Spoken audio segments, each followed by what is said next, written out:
House will come to order. House will come to order. Members, please take your seats. The hour convening having arrived, all members will please take your seats. Mr. Clerk, will you please ring the bell?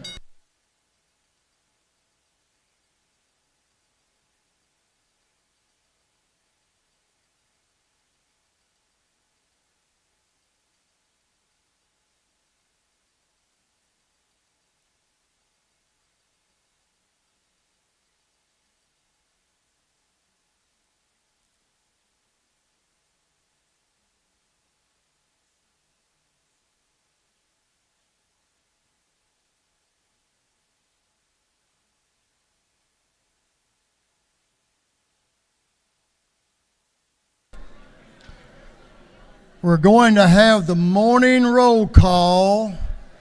All members present will please vote green to signify their presence in the chamber, and the clerk will unlock the machines.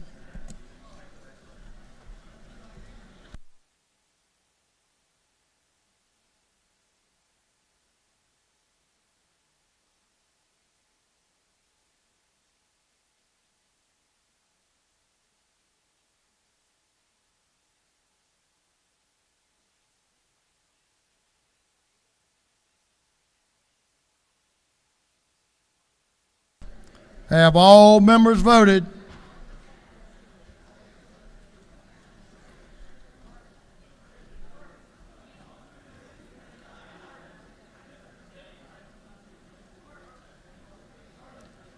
Have all members voted? If so, the clerk will lock the machines.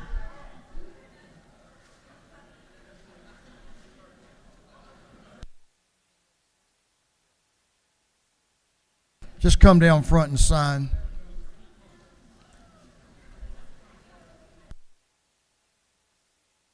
Doorkeepers will please close the doors and keep them closed.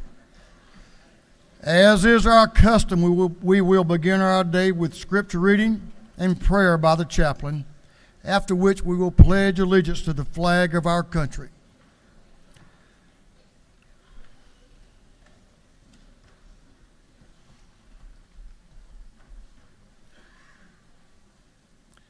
Our chaplain this morning will be introduced by the gentleman from the 176th House District, Whip James Burchett. Representative Burchett. Thank you, Mr. Speaker and colleagues, and welcome to Sine Die. I have the distinct honor and pleasure to introduce one of my good friends, but I got to clear something up very quickly. He is a good friend of mine and a great pastor, but he happens to be in one of my other good friends' district, John Corbett. So thanks for allowing me to poach a little bit in your territory there, Mr. Corbett. We share Ware County, and Dr. Lynn Barber is a pastor there in Manor, Georgia, which is as the crow flies, as we say in South Georgia, only about 2.5 miles from my house. So we're happy to have Dr. Lynn Barber just shortly. He's the Assistant Superintendent of Ware County Schools. He's been also the CTA Director for a long time, and introduced my son and my family to hog showing. And if any of you have ever done any hog shows, it's a very interesting and has a distinct smell when you're showing those hogs. He's got 2 daughters, Colleen and Courtney, who has helped my son to learn the trade of showing hogs, and I'm just very happy to have him here. He's the lead pastor and sole pastor of Manor United Methodist, and without further ado, I'd like to introduce you to Dr. Lynn Barber. Thank you, sir. Great to have you.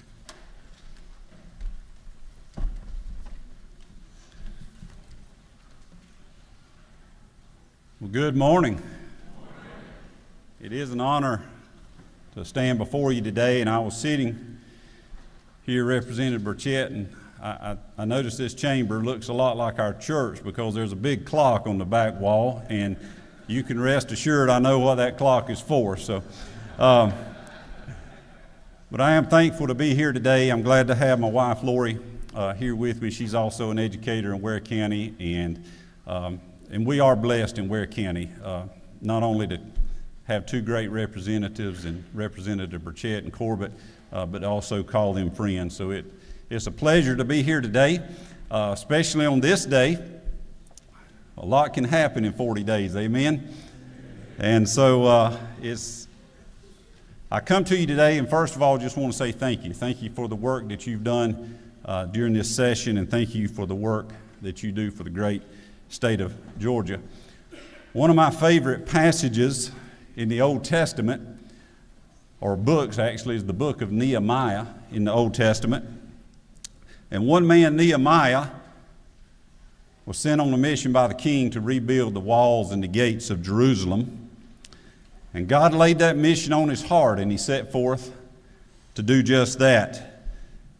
And many of you are serving in this chamber today because you felt a burden to serve, you felt a call to lead, you saw some things that you thought, hey, I can lend a hand in that area, and you came to do that. And so we commend you for that vision of making Georgia a better place.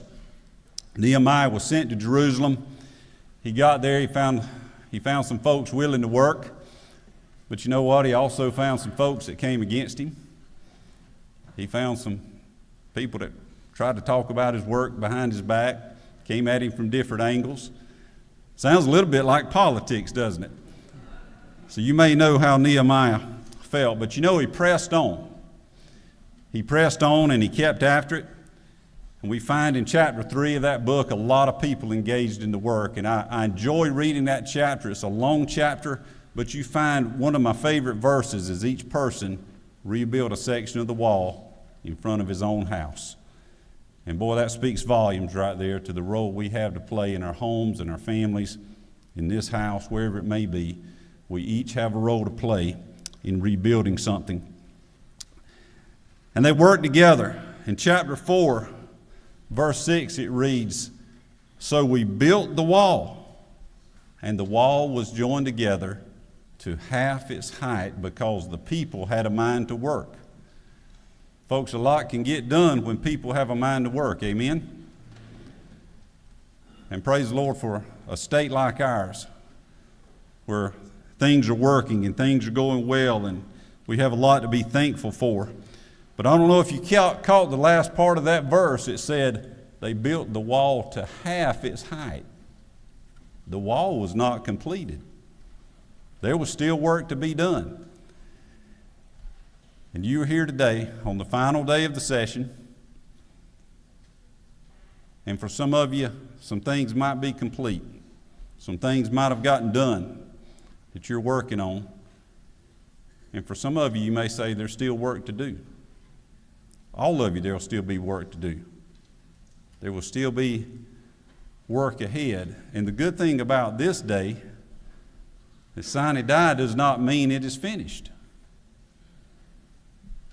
There's only one thing that's truly finished. And we'll celebrate that next Friday on Good Friday, when we celebrate the words that Jesus Christ issued from the cross where he says, "It is finished." But your work is just adjourned after today. And we know that you'll go home because this is a part-time, this is a full-time job you have with part-time pay.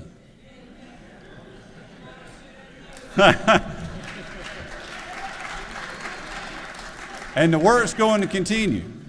And even though you may leave the capital and go back to your district, you're still getting phone calls. You're still working on issues.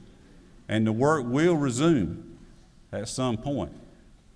So just like Nehemiah, just have a mind to work.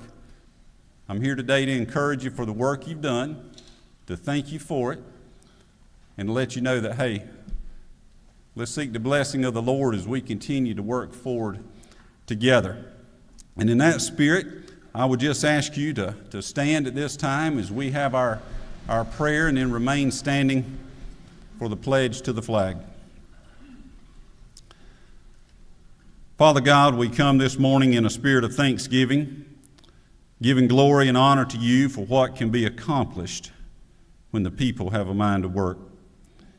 May you bless this body in the state of Georgia with the favor that Moses asked for in Psalm 90 when he wrote, "Let the favor of the Lord our God be upon us, and establish the work of our hands upon us." Yes, establish the work of our hands.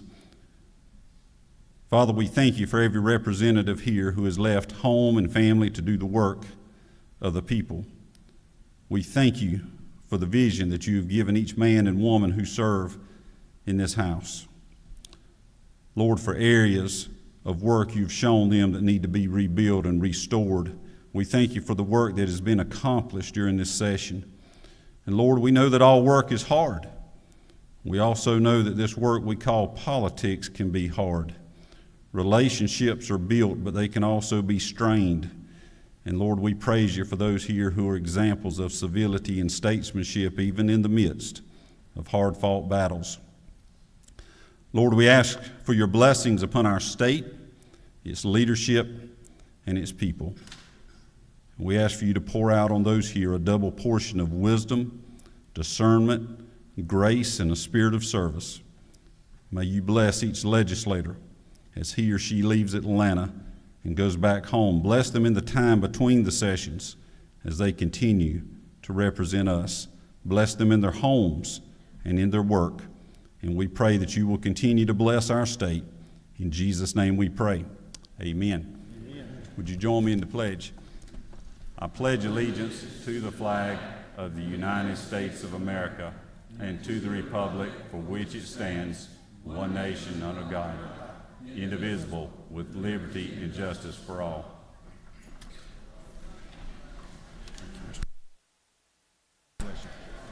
Well, members, I have a question. I appreciate the pastor noting our salaries. I think maybe Chairman Whip Burchett was setting the stage on his tithing amount when he discussed that low salary. I'm not sure if that was the case or not. Pastor, we appreciate those words, and thank you for being here and making the effort to come all the way to Atlanta and speak to us. It was a great message. Thank you. Doorkeepers may unlock the doors. Members, you may join the pastor in the South Ante room and have a photo if you'd like to do so.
House will come to order.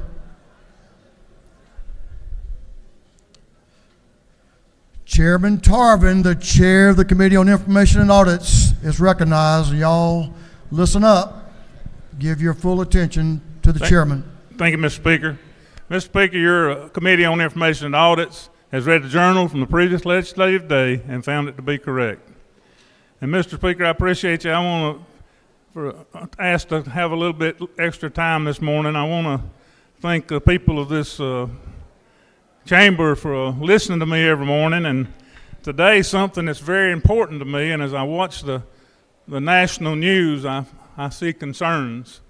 I had a very excellent, believe it or not, elementary school education. And I love those people, and they remain friends of mine till their death. And but they taught me some things that weren't exactly right, and after I got older I found out, and the thing that's real dear to me is the U.S. Constitution. And some things I was taught earlier in life are not exactly what it says. And after I got older, I read the Constitution and studied the Federalist Papers and the writings of James Madison, who was at every day of the convention and took notes and saw what the intent. I want to challenge this group to read the Constitution. 4,400 words without the first 10 amendments, and it was find out the intent and what the purpose of the Bill of Rights was. It's very important, and what brought this to mind was today's quote that I'm going to give you. It was an original that you probably hadn't heard before, and I saw where a governor of a state was being refused by the students to allow to speak at a state institution. And if we've come to the point that we cannot speak publicly, no matter what your beliefs are, we're in trouble. And we were taught that by Madison that the Constitution needed to be adhered to, no matter if it pinched or pleased. And so today my quote is, "This republic, not strictly adhering to the Constitution, is likened to a rudderless ship pushed to and fro by the ever-changing winds." Thank you, Mr. Speaker.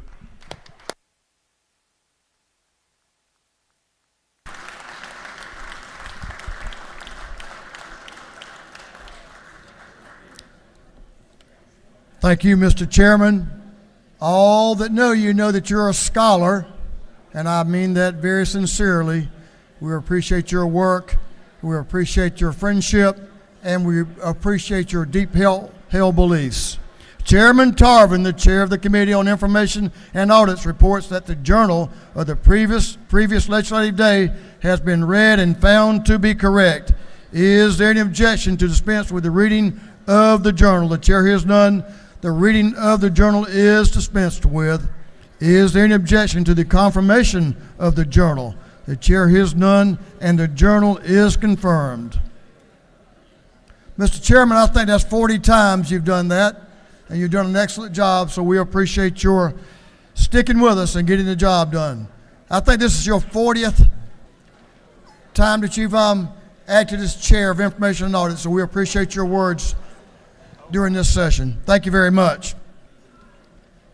Mr. Clerk, will you read the resolution establishing the order of business for the day? Representative Illustration of the 104th moves following be establishes the order of business in her first part of the period. Unanimous consents. Introduction of bills and resolutions. First reading and reference of House bills and resolutions. Second reading of bills and resolutions. Reports of standing committees. Third reading and passage of uncontested local bills and resolutions. Morning orders.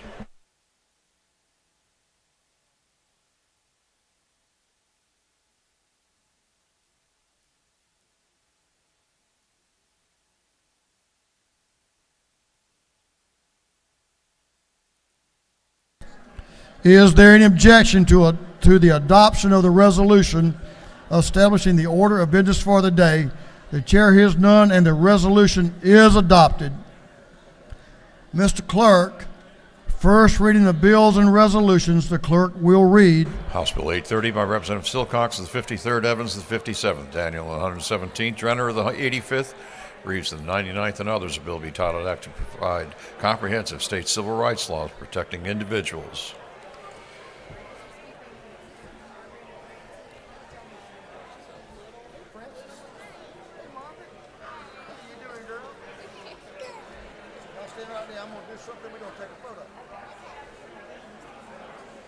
Judiciary. House Bill 831 by Representative Powell of the 33rd, a bill being titled an act to amend Chapter 6 and Title 47 of the Official Code of Georgia Annotated relating to legislative retirement systems.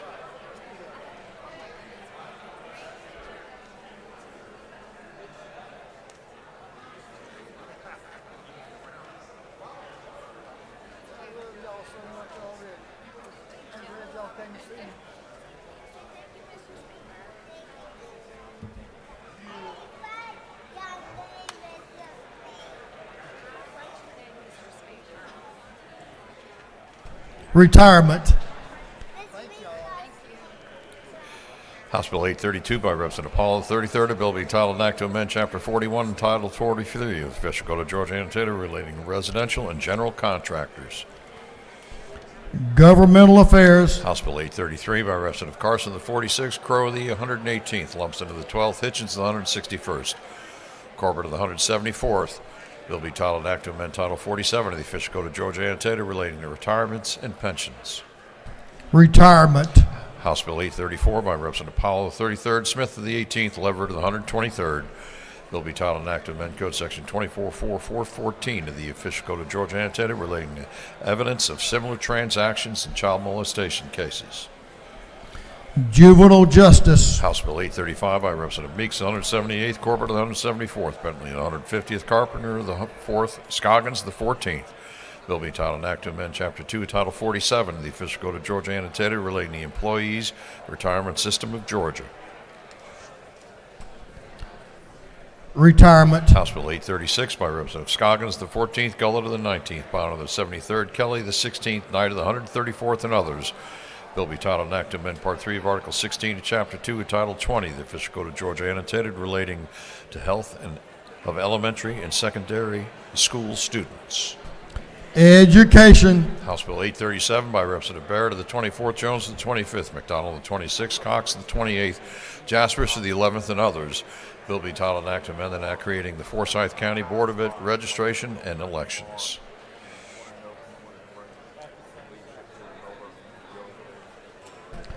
Intergovernmental Coordination, House Bill 838 by Representative Rhodes, the 124th, McLean, the 109th, Collins, the 71st, Williams, the 148th, and Douglas, the 78th. Bill be titled an act to amend Chapter 2, Title 39 of the Official Code of Georgia Annotated relating to regulation of employment of minors. Industry and Labor, House Bill 839 by Representative Dempsey, the 13th, Hutchinson, the 106th, Cooper, the 45th, Powell, the 33rd, Ridley, the 6th. Bill be titled an act to amend Chapter 10A of Title 43 of the Official Code of Georgia Annotated relating to professional counselors, social workers, and marriage and family therapists. Interstate Cooperation, House Bill 840 by Representative Fleming of the 114th, McDonald of the 26th, Scoggins the 14th, Barrett of the 24th, Crow of the 118th, and others. Bill be titled an act to amend Chapter 1 of Title 51 of the Official Code of Georgia Annotated relating to general provisions as pertaining to torts. Is that 839? That's 840.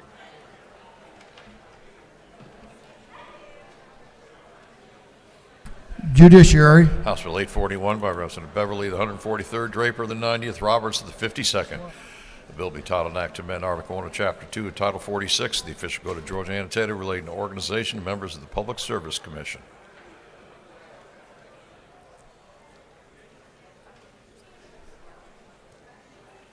Governmental Affairs, House Resolution 653 by Representative Carter, the 93rd, Kendrick, and the 95th, Moore, the 91st. A resolution urging the Rockdale County Board of Commissioners to hire a professional county manager. Intergovernmental Coordination, House Resolution 712 by Representative Gamble, the 15th, Irwin of the 32nd, Scoggins the 14th, and Mathis the 149th. A resolution urging the Georgia High School Association to move golf to the fall season. Education, That completes first readers.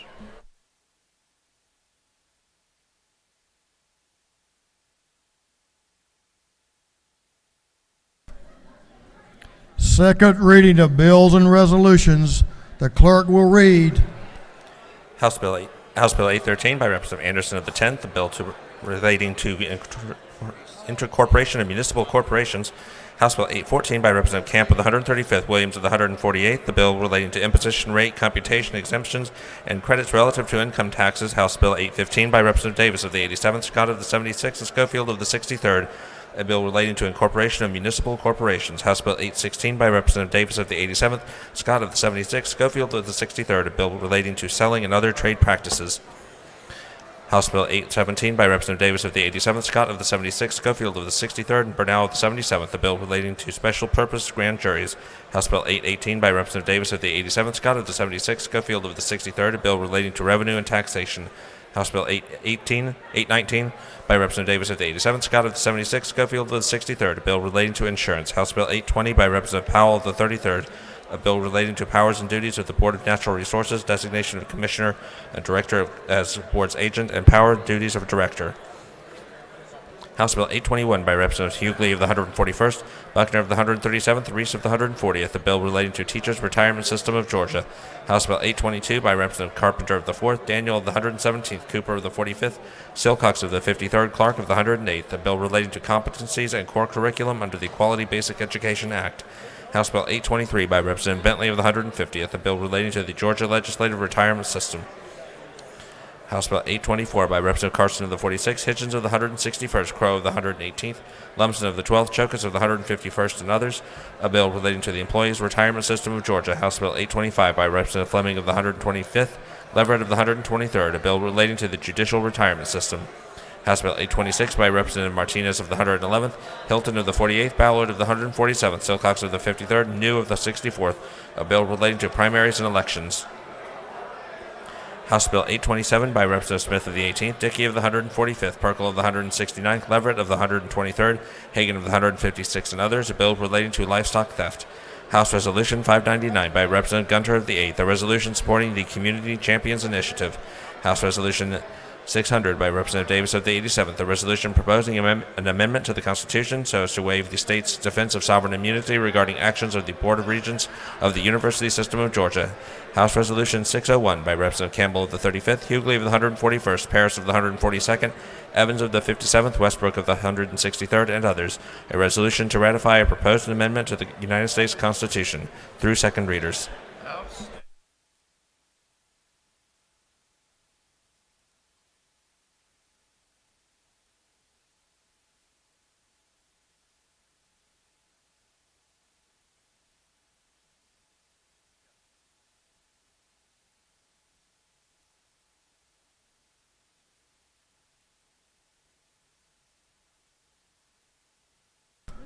Reports of standing committees, the clerk will read. Representative Smith of the 139th, Chairman of the Committee on Rules, submitted the following report. Mr. Speaker, your Committee on Rules has had under its consideration the following resolution to the House. It's instructed me to report same back to the House following recommendations. House Resolution 651 do pass. Respectfully submitted, Representative Smith of the 139th District, Chairman. Representative Beth Camp of the 135th District, Chairman on Committee on Intergovernmental Coordination Local, submitted the following report. Mr. Speaker, your Committee on Intergovernmental Coordination Local has had under its consideration the following bills and resolutions of the Senate and has instructed me to report the same back to the House following recommendations. Senate Bill 295 do pass. Senate Bill 310 do pass. Senate Bill 312 do pass. Senate Bill 313 do pass. Senate Bill 314 do pass. Senate Bill 315 do pass. Senate Bill 316 do pass. Senate Bill 317 do pass. Senate Bill 288 do pass. Senate Bill 303 do pass. Senate Bill 305 do pass.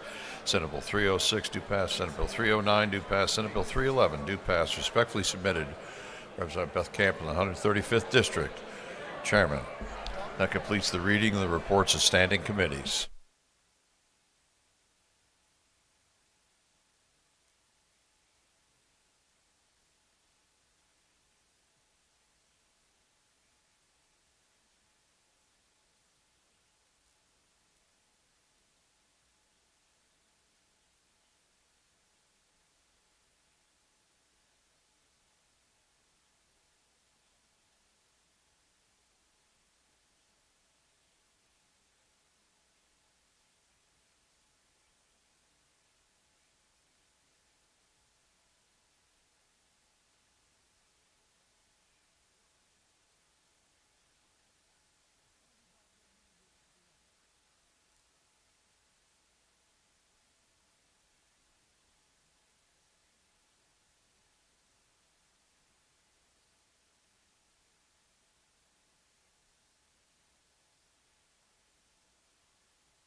Okay.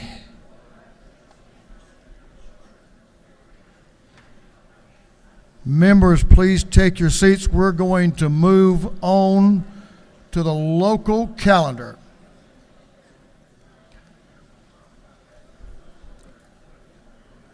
Local calendar. I promise you, I can see that ante room, and there's no one out there. It's vacant. It looks like a desert. So if you have conversation, members, you need to find a place to have it. That's not on this floor.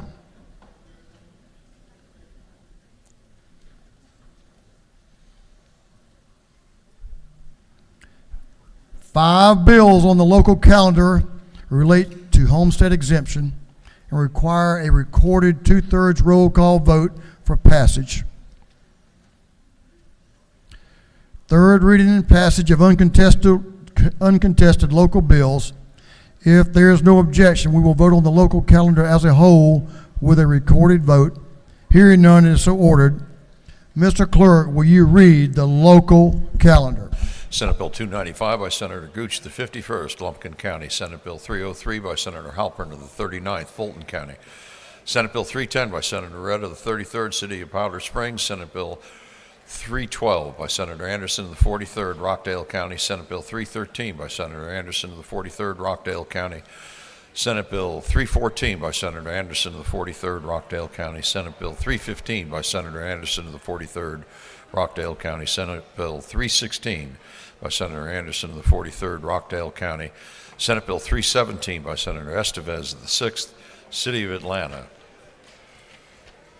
Senate Bill 288 by Senator Parent of the 42nd, City of Decatur. Senate Bill 305 by Senator Jones of the 10th, City of Hampton.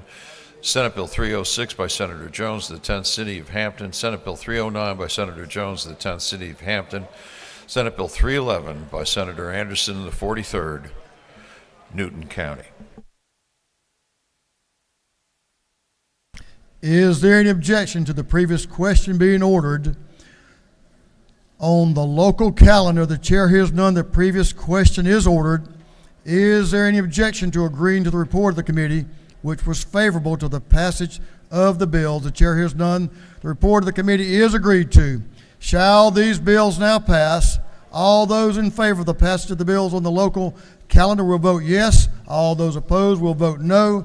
And the clerk will unlock the machines.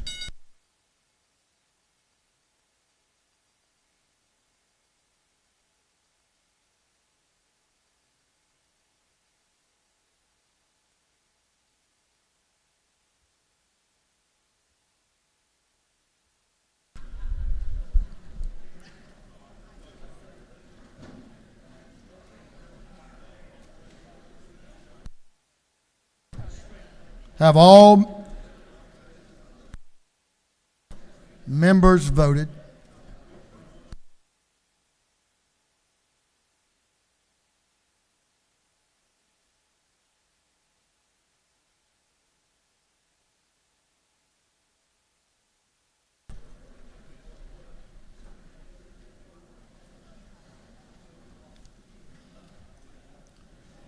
Have all members voted? If so, the clerk will lock the machines on the passage of the bills on the local calendar. The yeas are 163, the nays are 2. These bills, having received the requisite constitutional majority, are therefore passed.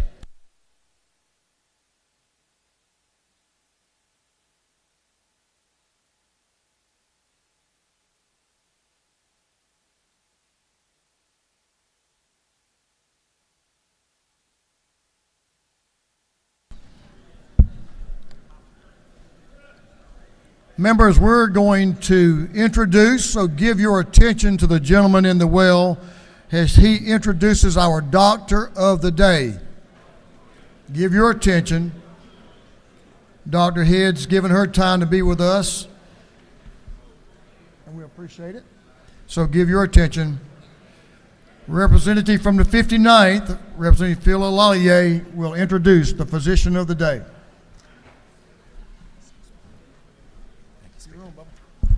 Thank you, Mr. Speaker.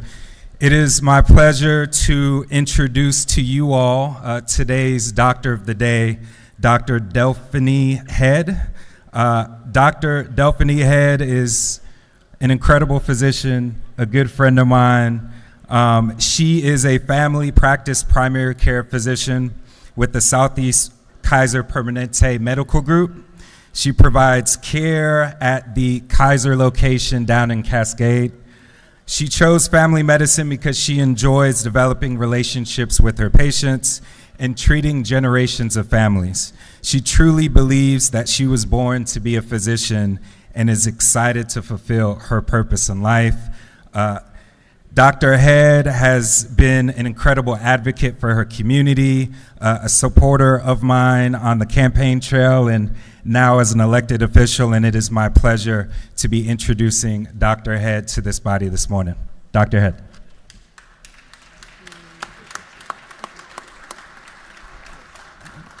Thank you, Representative Olalaye. Mr. Speaker, and other representatives and distinguished guests. And thank you all for the warm welcome. It's a pleasure and an honor to serve as Doctor of the Day. It's also a privilege to serve Georgia as a member of the Southeast Permanente Medical Group through Kaiser Permanente. While some of you may not be familiar with our practice, we are the largest physician-owned, physician-led medical group in Atlanta. I practice at the Kaiser Permanente at Cascade Medical Office, which is one of our 26 locations. And as my bio says, I am honored to practice medicine in the same community where I was raised. Because I'm an Atlanta native, I have lost count how many times I have passed by this iconic building. So it's an honor for me to actually be serving here once again. It's more meaningful than words can say. So thanks again for the warm welcome, and I look forward to serving you on today, and I promise there are no co-payments involved.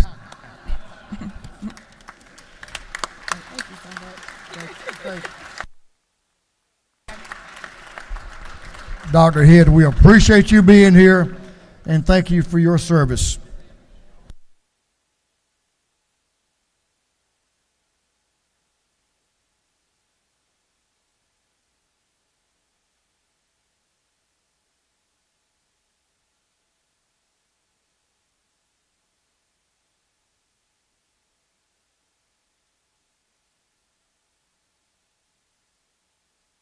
We're going to move on to morning orders. Last time I checked, this is day 40. So I'm going to remind you of something on day 40, and we can contemplate it over the time that we're back home working for our constituents. This will take just a second if I can have your attention. This concerns morning orders. Y'all have done a good job with morning orders on making sure we recognize our guests that are here. So if you'll listen up, I'll read you. I know you can all read, but I'm going to remind you of Rule 40.1. Morning orders shall be ordered immediately prior to the reading of bills and resolutions for the third time unless otherwise ordered by the Speaker. There shall be a 10-minute period during which members wishing to engage in a morning order may speak, provided, however, that no member may speak for more than 5 minutes. Some of you are challenged by that one. All requests to speak must be received by the messenger, or as the Speaker may designate, or as I designate the messenger, or as far in advance as possible. Speaker shall allocate the time members can speak up to the overall time limit. Now this one's important. Morning orders are limited to the purpose of acknowledging individuals or groups in the gallery. I know we've done a great job of that. I'm not reading that rule for any reason other than to remind you, and as you prepare yourself when we come back here in January of 2024, as you acknowledge your constituents and very important issues that may arise in all of our lives, this is how we should conduct morning orders. We've been, as y'all know, we have people who travel distances to be in the gallery to be recognized. We've been very lenient to make sure that those people are recognized. So as this house moves forward, as we tend to the business of this house in the future, when we come back here, I hope all of y'all will help me stay on track, and as we are going to do this morning. So we're going to recognize members for morning orders. If you'll give them your attention. No, we're not going to do a time. I'm going to trust them to be short and to the point, but certainly acknowledge those that need acknowledging. Representative Rhonda Taylor is recognized for a morning order. Representative Taylor.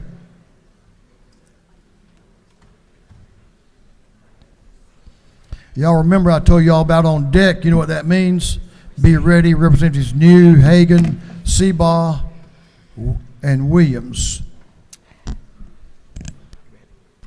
Ladies morning. recognized, Thank you, Mr. and her Speaker. friend.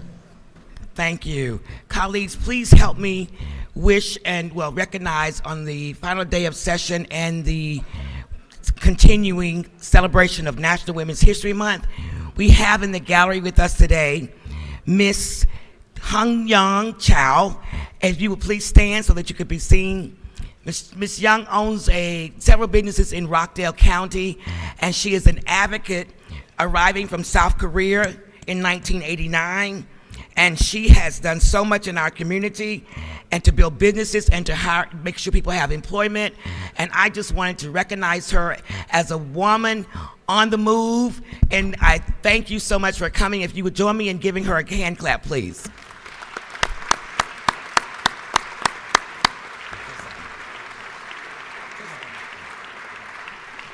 Thank you, Mr. Speaker. Thank you, and welcome to the People's House. So, Representative Kimberly New, and she has some friends. Representative Hagan. Representative Seabaugh. So you've got good friends. I do. Ladies recognized. Thank you, Mr. Speaker. Thank you, members of the House. Today is a very special day. We have some great guests here. We have a world-class soapbox derby winner, Alexa Guerin. Please stand up. She's up there in the gallery with her family, Roy and Sue Guerin, Petra and Sean Valdiviso. Would you all please stand? I'd like to congratulate Alexa Guerin for her outstanding performance at the 2022 National Derby Rallies and 2022 World Championship. She won a national title in 2021. The USDR Invitational secured both the Legacy and Round Bottom Division at the 2022 NDR Nationals and was recognized as the 2021 and 2022 National Points Champion. Alexa is a fourth-generation racer, began racing soapbox derbies in 2017, and as a result of her own hard work and dedication, she now places among the top drivers in the world. Although drivers attempt to qualify for the World Championship and make the All-Star in one division, this young lady has qualified for two, the Superstock and the Masters. This is an unprecedented feat that once was thought impossible. This amazing young lady epitomizes courage, determination, leadership, character, all necessary to attain excellence in athletic performance. She has earned the respect and admiration from her peers and her challengers. It is my honor to recognize Alexa Guerin and her family for outstanding performance and extend the best wishes for success in the future. Welcome to the People's House.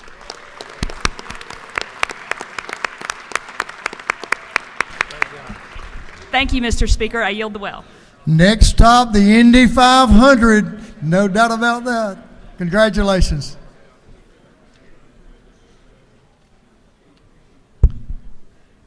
Chairman Wiedauer and friends from the Clark County delegation. Is that right? Yeah. I got y'all. Good morning, colleagues. Today we rise. Jack Bowerly up in the balcony here. UGA's swim and diving coach for the last 44 years. Jack started coaching at UGA in 1979. Has brought home 7 national championships, 12 SEC championships, 62 different men and women winning 175 national championships. He's been the SEC Coach of the Year 18 times, Coach of the Year 7 times. He has coached for Team USA in the last 6 Olympic Games. He's helped produce 87 Georgia swimmers who became Olympians representing 20 different nations, earning 38 medals, including 16 gold medals. But Jack, the story I'll always remember is in a community swimming pool about 5 years ago. He was a lane timer. And these kids are barely making it across the pool, and he's writing their times down and submitting it like everybody should. And the lady running that end of the pool ran up to Jack and said, "Sir, I don't know if you know this, but there are hundredths on the time, and we need you to write that down to make sure we get this accurate." And he just said, "Yes, ma'am." Well, Jack, I want to congratulate you on an incredible tenure at UGA, but more importantly, thank you. Thank you for what you've done for our community. Thank you for what you've done for the state of Georgia, what you've done for the country. And the things you've done, the people that have been through your program come out better people for it. Thank you for everything you've done.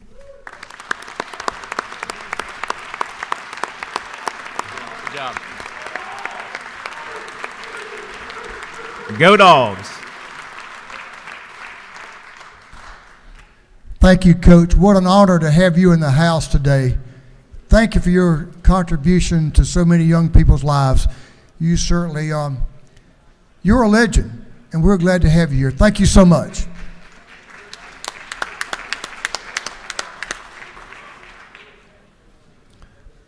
Representative Jasmine Clark is recognized for a morning order. Thank you, Mr. Speaker, and good morning, colleagues. This morning, I want to welcome friends from the Emory School of Nursing to the gallery and to the Capitol today. They're here to see what we do down here at the People's House and also to meet some of their representatives. So the individuals from School of Nursing, could you please stand? Thank you so much for what you do for our state as you train to become one of the most trusted professions in the entire world and definitely in the country. We really, truly appreciate all that you do. Thank you for being here, and congratulations, and thank you, Mr. Speaker. Good to have you, young people. Thank you for being here. Representative Marion's recognized for, there he is. Good morning, Representative. You're recognized for a morning order. Buenos dias. Good morning. Sine Die. Love it. One of my favorite days in the whole 40-day session. I'm kidding, but we're ready to get out of here. I want this morning to rise and recognize someone that I consider a friend and someone that has been a steward for our Latino community, Douglas B. Rohan. He has long been recognized by the citizens of this state for the vital role that he has played in leadership and his deep personal commitment to the welfare of the citizens of Georgia. He has diligently, constitutionally devoted innumerable hours of his time, talents, and energy toward immigrant rights by serving as a voice for those who are disenfranchised, speaking against unjust bills, and educating members of this body on the benefits of common sense immigration reform. He's here with his family. I want you all to rise also as well. Please give a warm welcome to Doug and his family, and thank you for what you do for our Latino community and everybody else. Thank you, Doug. Thank you, Mr. Speaker.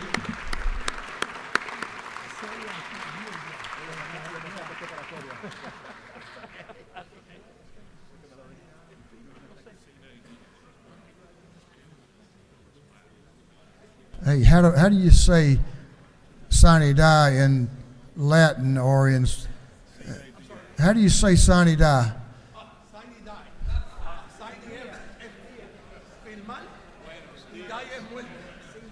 Tell him.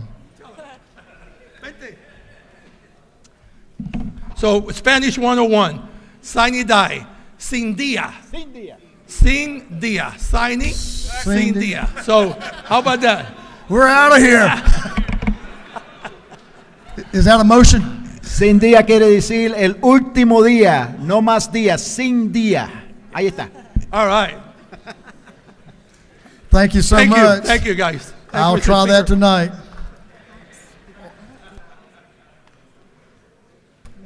Thank you, gentlemen.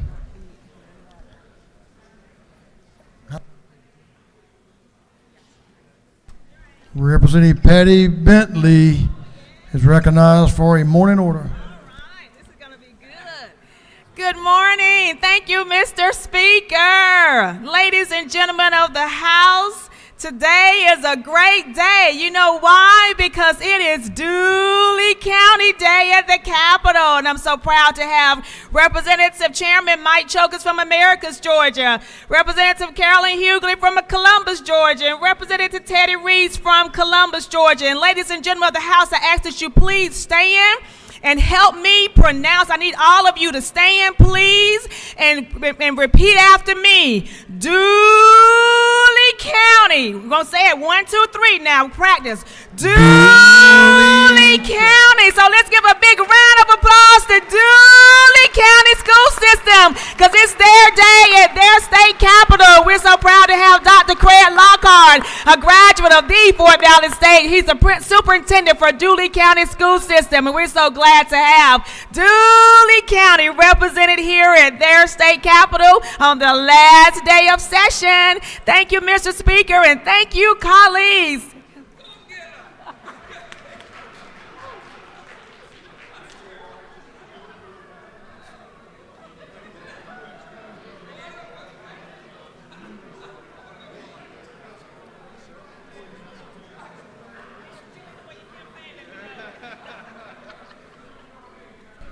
Representative Daniel is recognized for a morning order. Representative Lauren Daniel. Representative Daniel.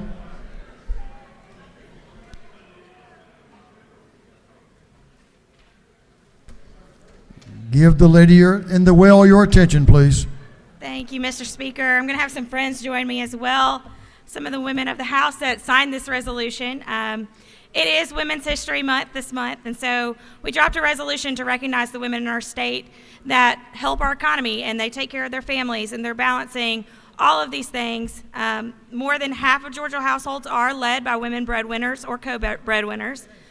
And this resolution serves to recognize their contributions and our commitment to create policy that will provide support and security for women of the state of Georgia and their families. We do have some people in the gallery up here if you guys want to acknowledge them. 9 to 5 Georgia and Respect Georgia Workers Alliance has worked on countless measures of policy over the years, and so we are so thankful for them and look forward to continuing working with them. If you guys want to stand up. Welcome to the House.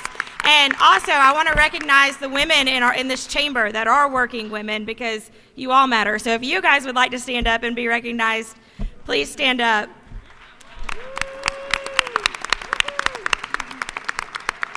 Thank you, guys. Thank you, Mr. Speaker. Thank you. For recognizing working women, Representative Scott, is your group here? You wave. We'll put you on afternoon orders just in case.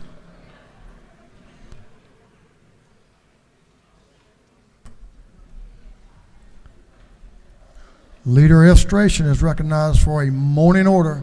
Thank you, Mr. Speaker. I want to recognize my beautiful wife, Ashley, and my 2 boys, Charlie and James, as well as Jessica and Brittany from my office, who are here in the gallery here today. We love you. Thanks for making it possible for me to be down here. Thank you. Thank you, Mr. Speaker. It's good to have all the illustrations in the house. Y'all got Dad's back, no doubt. 2 good guys up there. Good to see you guys.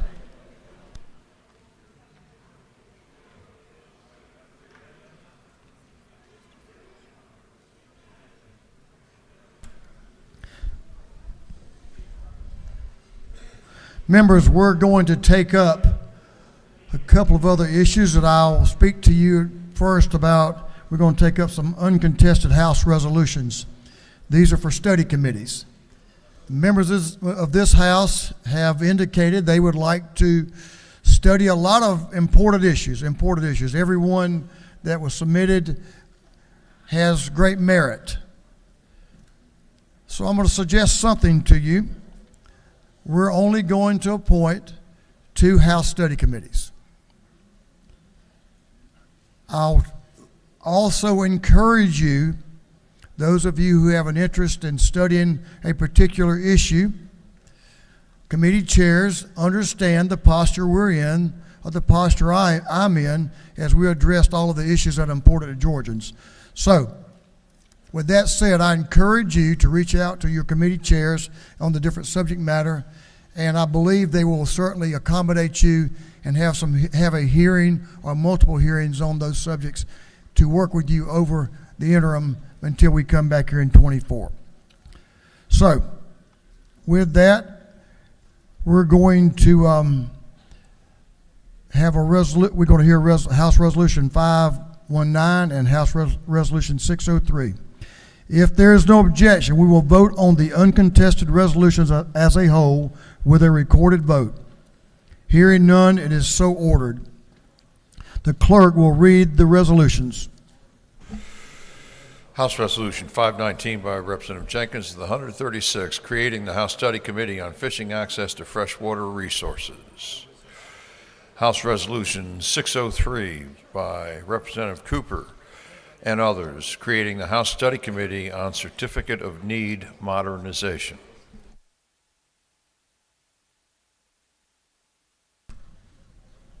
Is there any objection to the previous question being ordered on the resolutions?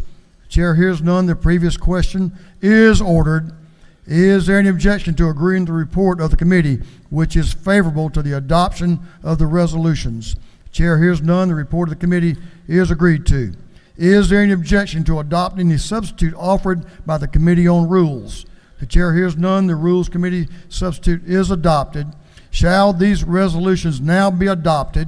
All in favor of adoption of the resolutions will vote yes. All those opposed will vote no. And the clerk will unlock the machines.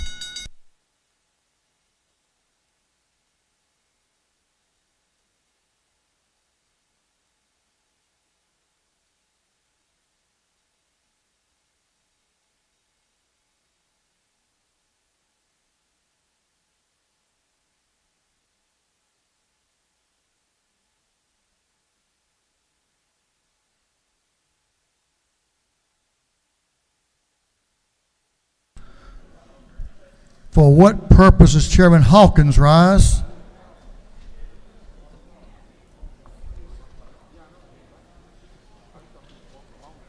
He waves, I guess, since his button was mashed. For what purpose does Representative Townsend rise? Hit the wrong button, Mr. Speaker. Makes me feel better about you. Have all members voted? Have all members voted? If so, the clerk will lock the machine. On the adoption of the resolutions, the yeas are 170 and the nays are 0. These resolutions, having received the requisite constitutional majority, are therefore adopted.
House will come to order. We'll move on to the rules calendar. Getting closer to the end all the time. Clock's ticking.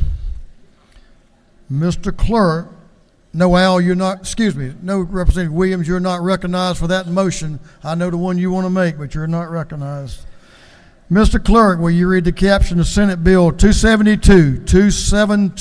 Senate Bill 272 by Senator Kenny, the 18th, and others to be entitled an act to Title 15 of the official code of Georgia Annotated relating to courts is amended so to supplement the duties of administrative judges, to reestablish a criminal case data exchange board, to repeal Code Section 15650.3 relating to the criminal case data exchange board. This bill having referred to the Committee on Judiciary and Non-Civil, that committee recommends that this bill do pass by committee substitute. The gentleman from the 8th House District, Chairman Stan Gunther, is recognized to present the bill. Thank you, Mr. Speaker. Colleagues, Senate Bill 272 is an update to a bill passed by the General Assembly last year, Senate Bill 441. The intent behind that bill was to update the state's inadequate system for transmitting criminal histories, or history records. This bill builds off of last year's by improving on the work of the Criminal Case Data Exchange Board and placing the board and the Administrative Office of the Courts and Judicial, or I should say with the Administrative Office of the Courts and the Judicial Council. Currently, the board is attached to the Clerk's Council. The board's work over the last 9 months has shown that the problems with criminal records is bigger than simply the court clerks. It's an issue that spans the judiciary, and this bill moves that board to the appropriate agency that supports the state's judicial system. The bill continues to recognize the importance of the clerks to play in the transmission of criminal data and maintains their seat on the board. They are an integral part of this system, but are not the only players, because the records at issue are mainly generated by the judiciary and officers of the court. The Judicial Council and Administrative Office of the courts are best positioned to see to it that uniform standards are created and adopted. This bill also empowers judges to assist all courts within their circuits to comply with the criminal records transmission. It was estimated that 7 million criminal charges were without a final disposition, and 5.4 million of those have languished for years. Having open charges on file negatively impacts the ability of judges and criminal justice agencies to have accurate criminal history data, and further impacts our citizens' ability to get jobs, educational opportunities, and housing. I'll stand for any questions.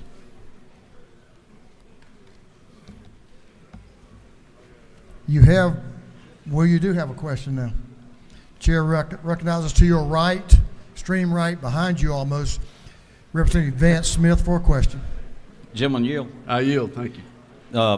Isn't it true that the sharing of information is very, very important? And isn't it true, I have a clerk that was very concerned about this bill. She'd put in a lot of work, and so I just wanted to pass that along to the chairman. Thank you, I appreciate that. The clerks are a very important part of all of this, but they don't have the constitutional authority over all the data producers, which are the courts themselves. And so this bill will put this with the Judicial Council. It should make it more efficient. As a district attorney years ago, I was noticing that criminal history reports were almost getting unreadable. By the time I left the bench, they were about unreadable. The software that's being used to create those histories was written back in the 70s. And so it's just an antiquated system. And I've been, as a person from the judicial branch, waiting like 16 years to get this fixed. And so I'm hoping that this will take care of that. Thank you. Thank you. Gentleman, yield for another question? Yes. May I ask you a question? Yes, sir. Gentleman, yield. Is it not true that, just for the members to understand the perspective you have on the issue, that you served in a previous checkered past as a district attorney and as a Superior Court judge? I do have a checkered past for sure. Well, there is that. I'm sorry I said that about you now. I apologize. Representative Burchett, Whip Burchett is recognized for a question if you'll take one. Thank you, Yes. Mr. Speaker. Does the gentleman yield? I yield. Isn't it true that the clerks are the keeper, for the most part, of all the records? Yes, sir, that's true. But isn't it also true, does the gentleman yield? Yes. Isn't it also true that this move will allow while the clerks are the keepers, they don't have the authority to ensure that the other parties that will be sharing their records will share their records. Isn't that also true? That is correct, yes. Thank you for bringing the bill. Thank you. The gentleman has no further questions. Thank you. I ask for your favorable consideration. Thank you. The gentleman has yielded the well. We do have someone speaking in favor of the bill. Representative Marvin Lim is recognized to speak to the bill. Thank you, Mr. Speaker. I wanted to speak very briefly in enthusiastic support of Senate Bill 272. My contribution here came in discussing with practitioners earlier this year substantive policy around hate crime, self-defense, and other such issues that we know get a lot of attention and that we may all have our opinions on, yet knowing and ultimately expressing to those practitioners that despite whatever our individual opinions, we don't necessarily have sufficiently robust data on many of these issues in order to successfully inform many possible substantive procedural or jurisdictional interventions. In my own previous work, looking at specifically self-defense and speaking to clerks, archivists, court personnel, as well as law enforcement, prosecutors, and public defenders, we knew that people were invoking various types of defenses and providing critical information at various stages of the process. However, this information was not being documented in anywhere close to a legible, reasonably consistent way across the many court jurisdictions where such information could be documented in very efficient and non-burdensome ways that would ultimately inform policy. With that, I appreciate these practitioners, Senator Kennedy and our Senate colleagues, for listening and working to conceive this bill. With this bill, we can take a huge steps towards doing all of this that I just mentioned, so I look forward to voting favorably on Senate Bill 272. Thank you, Mr. Speaker, and I yield the well. The gentleman has yielded the well. Is there any objection to the previous question being ordered? The chair hears none. The previous question is ordered. Is there any objection to adopting the committee's substitute? Chair hears none. The committee's substitute is adopted. Is there any objection to agreeing to the report of the committee, which was favorable to the passage of the bill? The chair hears none. The report of the committee is agreed to. Shall this bill now pass? All in favor of the passage of the bill will vote yes. All those opposed will vote no. And the clerk will unlock the machine.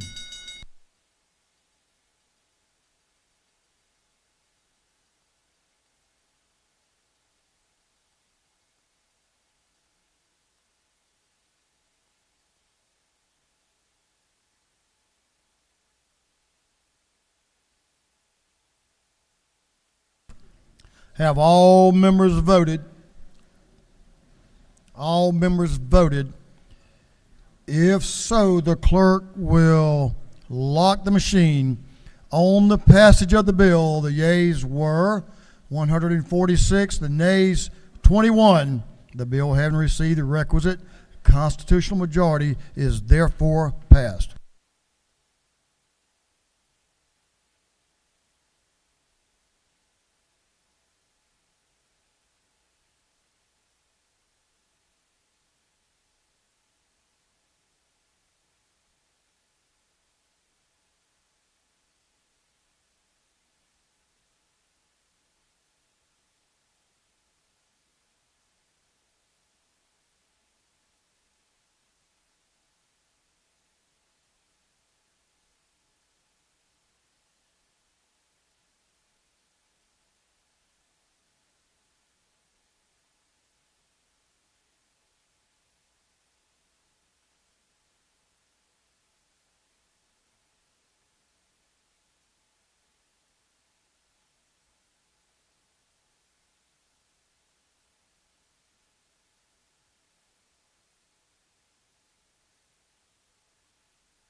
clerk will read the caption to Senate Bill 6363.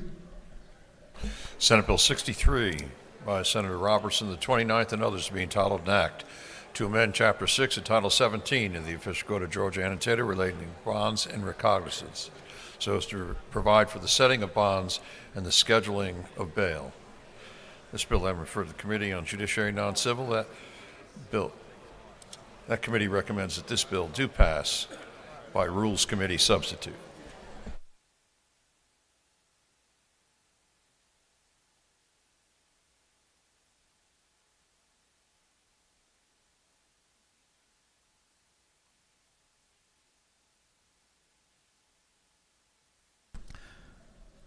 Representative Houston Gaines is recognized to present the bill. Thank you, Mr. Speaker. This morning, pleased to present Senate Bill 63. This measure establishes Georgia as a state that won't accept the soft-on-crime policies that we've seen in places like New York, California, Illinois, where catch and release has resulted in criminals simply walking into the jail and walking right out. Unfortunately, in several counties in Georgia, we've seen increasingly letting repeat offenders, either out on no or small bond, serious criminals. And I have several examples I could point to where these were, again, serious charges that individuals walked right into the jail and walked right out with putting up no bond, whether it's rioting. I'm looking at several examples from counties throughout the state: theft, shoplifting, theft by deception, inciting rioting. There's example after example, unfortunately, throughout our state of this issue where we have soft-on-crime policies that are making communities across our state less safe. A recent study showed that in Fulton County alone, close to a third of the individuals released on no cash bail failed to show back up for their court date. The city of Atlanta and other counties and municipalities in Georgia have established no cash bail policies. This bill will simply require a judge to see those individuals before deciding on bail. It would even allow a judge to issue a $1, $1, or a $1,000 bond. It just states that it must be secured bond. A lot of folks seem to be more worried about those committing the crimes, but really we should be worried about the victims of these crimes. We need to start putting a more focus on the individuals who are impacted by crime rather than those committing them, and making sure that we're addressing violent criminals throughout our state. Imagine being a store owner who's had his store broken into repeatedly, finding out the judge simply lets that individual who committed the crime out over and over and over on no cash bail. That's what's happening, unfortunately, in parts of our state, and this bill will help address that and make sure we don't follow in suit of places like New York and California and Illinois. And by the way, New York, of all places, has even started to backtrack on its no cash bail policy, saying how disastrous it's been for public safety in that state. Again, nothing in this bill prevents a judge from issuing a 1 penny bond on any of these charges, a $1 bond on any of these charges.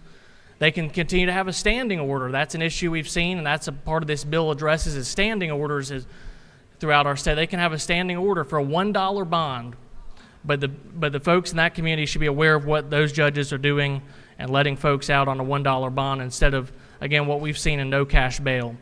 So this bill really, again, to sum it up, has two key objectives: ensuring that cities and counties that have established blanket no cash bail policies, this bill addresses that issue. It says that criminal violations, including municipal violations that are subject to confinement, will require an individualized bond hearing before a judge. There'll be no more catch and release on municipal violations that are subject to confinement. And it adds a number of offenses such as street racing to the list of bail-restricted offenses. Again, once more, that nothing prevents a judge from issuing a $1 bond on any of these charges, but they need to see a judge, and that's what this bill does. Mr. Speaker, I know there are several speakers lined up to speak to this measure, so I'll yield the well and ask for the body's favorable consideration of Senate Bill 63. The gentleman has yielded the well. Here's our posture. We have a number of folks who like the language, and we have a number of folks who don't like the language. So we're going to allocate 30 minutes, up to 30 minutes on both of those propositions, and then we'll move on to a minority report and the chairman's time. Representative Kennard is recognized to speak to the bill. Thank you, Mr. Speaker. I rise this morning in opposition of SB 63. In a previous speech, I highlighted the fact that if you look behind the bars of Georgia State prisons, you'll see three groups that are overrepresented. One is the mentally ill, others are minority groups, and thirdly, the poor. So one can argue that in Georgia we have criminalized mental health, mental illness, we have criminalized race, and we have criminalized poverty. That is why Brian Stevenson, who wrote the book Just Mercy, he says that in our current criminal system, you're treated better if you're rich and guilty than if you're poor and innocent. Therefore, wealth, not culpability, is impacting our justice outcomes. Another way to put it is this: you get as much justice as you can afford. Please vote against SB 63. Thank you, Mr. Speaker.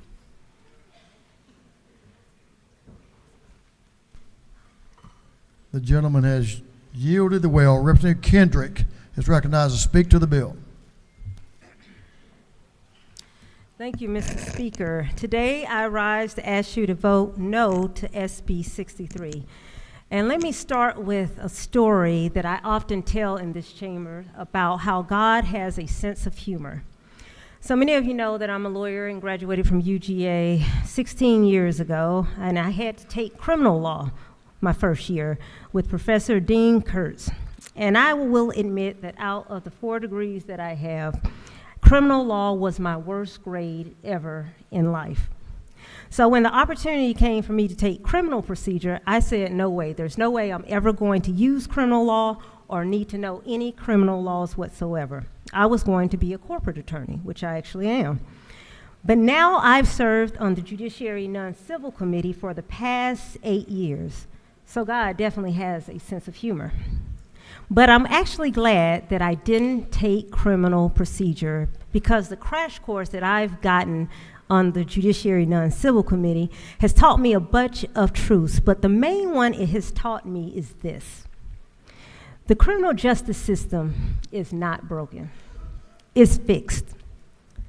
It's fixed to be a revolving door, fixed to benefit those that can afford the best attorney, fixed to put everyone and anyone behind bars and to punish the least of these and those who cannot secure bonds. I will submit to you today that our criminal justice system is in fact not broken. It is fixed. So if you can turn with me to page 4 of SB 63 and look at lines 88 through 129. There are 31 new offenses proposed to be added to the statute for secured bonds. It's so extensive that Legislative Council had to start doing triple letters, and I don't think I've ever seen that in the last 13 years that I've been elected. Lines 151 through 52, lines 156 through 57, and lines 161 through 162 all restrict judges' ability to release the accused on an unsecured judicial release. So I'm going to ask this question again. This is my 3rd time asking it this session. Why do we have elected officials if all we're going to do is continue to tell them how to do their jobs? There isn't even consistency in the bill. If you look at lines 88, 93, 98, and 122, this bill only applies if this is the person's second or subsequent offense. Now that's very strange. Why don't the other offenses get as much grace? It makes you wonder. So in conclusion, y'all, I'm tired of getting up here telling how we are moving backwards in the state as opposed to forward. So I submit to you again that the criminal justice system is not broken. It is indeed fixed. So I'm asking you to vote no to SB 63. Thank you, Mr. Speaker. I yield the will. The lady has yielded the well. Representative Nulowitz is recognized to speak to the bill. One of the best dressed ladies in the House. Thank you. Thank you, Mr. Speaker. I rise before you today as a woman dressed in white who is about to share with you a quote from the Man in Black. It was Johnny Cash who lamented that he wore black, these are his lyrics, for the poor and the beaten down. I'm not going to sing. For the poor and the beaten down, living in the hopeless, hungry side of town. I wear it for the prisoner who has long paid for his crime, but is there because he's a victim of the times. I appreciate those of y'all who are mouthing along with me. Not so long ago, Nathan Deal was governor of this state. I was honored to be sworn into this House in time to serve during his final year as governor. When I first came to this House, I was not sure what to expect from a Republican governor. But I quickly realized that Governor Deal was gracious and is gracious, thoughtful, and kind. I also did not expect to learn that he was a leader who was unafraid to wear his heart on his sleeve. I realized this the first time I visited the governor's mansion. It was Christmas time. It was a holiday reception.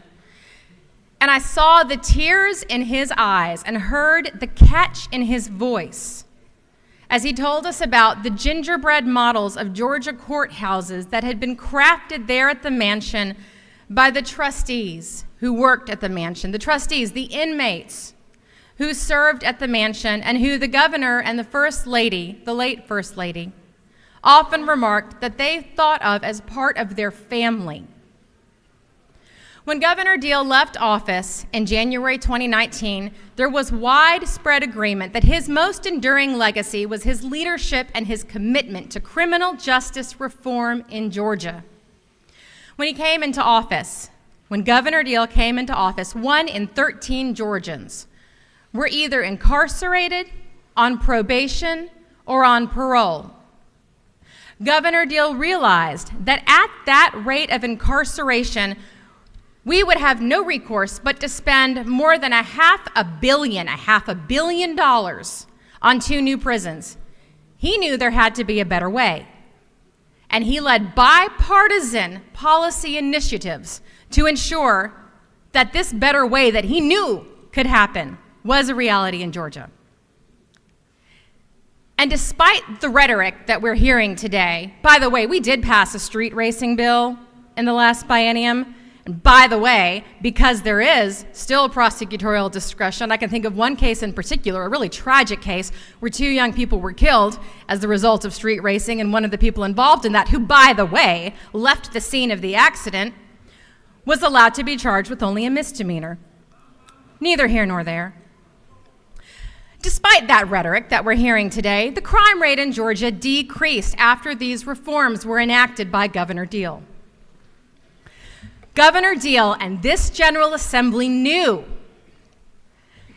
that Georgians, the folks back at home, who probably aren't watching this today, but the folks back at home, these Georgians knew that it does not make any sense at all to spend tens of thousands of taxpayer dollars each year just to incarcerate 1 nonviolent offender, 1 inmate. Governor Deal would muse, and I'm paraphrasing here, he would muse that there are the criminals who we're afraid of, and there are the criminals who we are mad at. This is a quote from Governor Deal. There comes a point when incarceration no longer serves a purpose. There comes a point where retribution ought to stop and rehabilitation ought to take over. SB 62 is just one more attempt to walk back Governor Deal's reforms, to walk back those reforms that had, in many cases, unanimous agreement in this chamber. It's just one more way to hack away at Governor Deal's legacy. Keep on chopping, right? So if this measure passes, what's next on the priority list for the folks who are perpetuating this regression of the reforms led by Governor Deal? Are we going to walk back our support for accountability courts? like the veterans courts that have transformed the lives of those who nobly served our nation, but who weren't always able to conquer the demons that followed them back to the home front. The drug courts and the other accountability courts that offer nonviolent offenders a second chance to be a father, a mother, a valued employee, an engaged citizen. The leadership that Governor Deal and the Georgia General Assembly shared and showed through our commitment during these years of successful criminal justice reforms took courage. It took courage. It took the courage of the leaders in this chamber. It took the courage of those of us who had to go and face accusations that we might be soft on crime. It took courage, and we showed that courage. We should all be so proud of that courage, and it is so vexing. This is why it is so vexing and disheartening to witness the cognitive dissonance that seems to have taken a hold of so many in this body who once worked so hard to enact these reforms.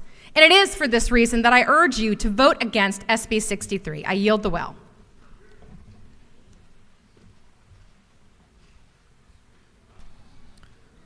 The lady has yielded the well. Whip Park is recognized to speak to the bill. Representative Park. Thank you, Mr. Speaker. I rise in opposition to SB 63. This is yet another bad bill that the appearance of which is to look like we are being tough on crime. Again, we have the capacity as legislators in this information age to craft good policy based on an understanding of what works best. I don't understand why, despite all the bipartisan reform, we are continuing to undermine the legacy of Governor Deal, as Representative Anulowicz so eloquently stated. Those reforms not only helped build safer communities in the long run, they helped save taxpayer dollars. Now, let's go into this bill a little bit. This rule substitute that just came out a few hours ago, in which my colleagues and I will strongly oppose, again, because it is bad policy. I did have a few questions I wanted to initially raise of the presenter of the bill, though unfortunately I did not have an opportunity to do so. But to begin, the bill seems somewhat hastily drafted. I would direct members' attentions to lines 138 to 140 and how that essentially conflicts with lines 151 to 155 and subsection E. Lines 138 to 140 says, an elected judge, an appointed judge, or a judge sitting by designation may issue an unsecured judicial release if such unsecured judicial release is noted on the release order. That's current law that was clarified with a few edits. Yet if you look at lines 151 to 155 in particular, which is new law, now it's saying that no person charged with a bail-restricted offense shall be eligible for release by any judge on an unsecured judicial release. So we have current law saying a judge may issue an unsecured judicial release, and new law, this bill, stating that a judge may not do so. If this bill passes, what is a judge supposed to do on this issue? Clearly, I think this is an issue that needs additional time as opposed to rushing something that yet again would undermine the good bipartisan work this body and this legislature has done over the years to help protect safer communities. Now, let's talk about this issue broadly speaking. Pretrial release is only available when a judge has determined that the accused poses no risk to public safety. So to argue that this bill will increase public safety is not true. Georgia law allows judges to release accused persons from jail pre-trial only after first determining that to do so will not create a substantial risk to public safety. So we're undermining judicial discretion. We're undermining their opinion, especially when they're in front of the facts of this case. Now, studies have shown that people who are detained pre-trial are more likely to be convicted and face longer sentences than those who are released before trial. Moreover, some studies have shown that pre-trial detention increases the likelihood of recidivism, as does extended involvement in the criminal legal system. At the same time, there is no consensus among experts that cash bail meaningfully increases the likelihood that a person will return to court for subsequent proceedings. So lawmakers hoping to encourage people facing criminal charges to return to court should explore proven solutions like text reminders and well-designed summon reforms. Again, SB 63 will undermine public safety and do nothing to reduce failure to appear rates. Along with limiting judicial discretion and bail determinations, as briefly mentioned, this bill will result in increasing the jail population across this state. So who does this bill really benefit if we're just going to have higher populations in our jails? Not only will that benefit our private prison industrial complex in this state, it will burden local governments and taxpayers while doing nothing again on public safety. SB 63 severely restricts the discretion of duly elected judges granted discretion to make individualized bond determinations. And if this bill becomes law, judges will be required to impose more financial conditions for pre-trial releases, resulting in the issuance of more secured bonds, higher pre-trial detention costs for local governments, and increased revenues to the bail bond industry. The presenter of this bill said $1 secured bonds. I'm not aware of whether or not you could get a $1 bond for something that's secured. My understanding is generally if it needs to be a secured bond, that requires property of significant value. What then would be the issue or the point of this bill if you're saying there's flexibility when there's no actual flexibility when it comes to this bill? Now, let's talk about the costly and dangerous expansion of the jail population that this bill will create. This bill will drastically increase the number of people held in local jails, exacerbating jail overpopulation, a problem that has already proven deadly. In Fulton County in 2022 alone, at least 14 people lost their lives while detained in jail, and these deaths were preventable. An October study of the population of Fulton County jails revealed that 12% of the people detained were in jail not because they posed a risk to public safety, but because they could not afford bail. Local governments are responsible for pre-trial detention costs, and SB 63, by increasing pre-trial detention, will force higher costs for cities and counties and expose local governmental bodies to costs associated with any litigation pursuant to jail overcrowding. When a person's liberty is in jeopardy, including through pre-trial detention, the due process principles of the 14th Amendment of the U.S. Constitution are implicated. Substantive due process requires that a governmental infringement on liberty must be narrowly tailored to serve a compelling state interest. According to the U.S. Supreme Court, jailing a person solely because of their inability to supply a monetary payment violates the due process clause unless the person's ability to pay has been assessed and there is a finding that such non-payment was willful, or that no other means will serve the government's interest. This bill will harm poor people. This bill will create a two-tiered criminal legal system in the state of Georgia, one for those who can afford bond and one for those who cannot. We cannot simply lock poor people up as a solution to building safer communities.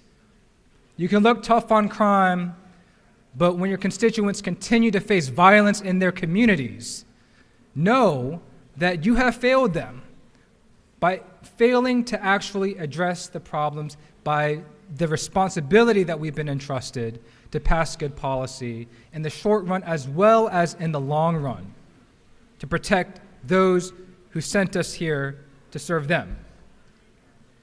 Our criminal legal system already disproportionately impacts the poor, and SB 63 will only underscore that reality by leaving them to languish in jail. For the working poor to lose their home, shelter, bed, job, and in some cases their children. That's what this bill will do. It will exacerbate poverty in this state.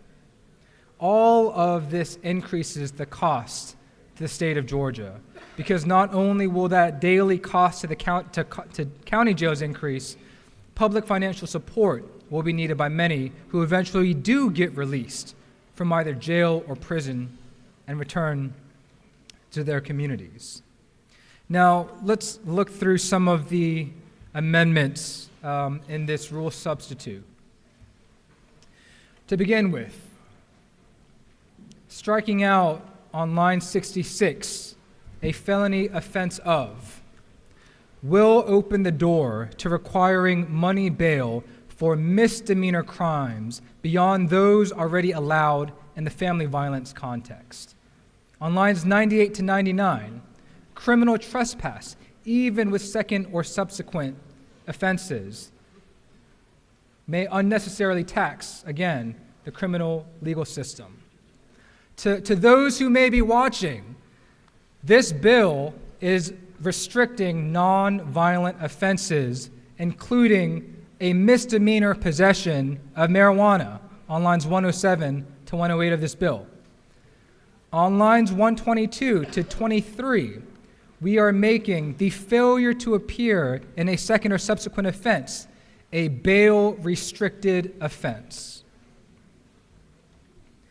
Our criminal legal system, the fact is our criminal legal system, our data is riddled with errors and omissions, which was reflected in the creation of SB 441 from last year.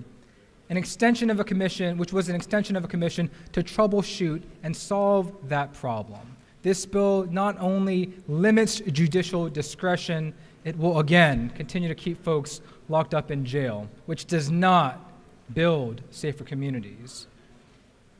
Now let's look through some of the nonviolent offenses, the nonviolent crimes in which there would now be a bail-restricted offense. Forgery, violation of oath of office, financial transaction card theft, crimes that we get mad at, but crimes that will not harm people. Again, this bill will not address the violence that we're facing today or create safer communities. Requiring court appearances on so many low-level, nonviolent crimes will only further cripple a criminal legal system that's been so severely impacted by the pandemic and further perpetuate the current backlog. Lastly, let's look at Section 6. Especially to my Republican friends and colleagues who care about civil asset forfeiture.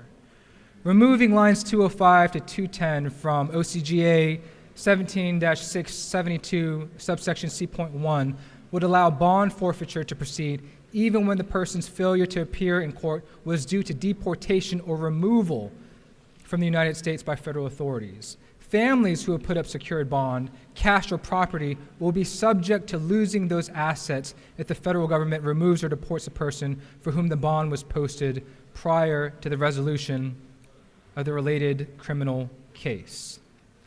Again, this is a bad bill. This bill does not promote public safety.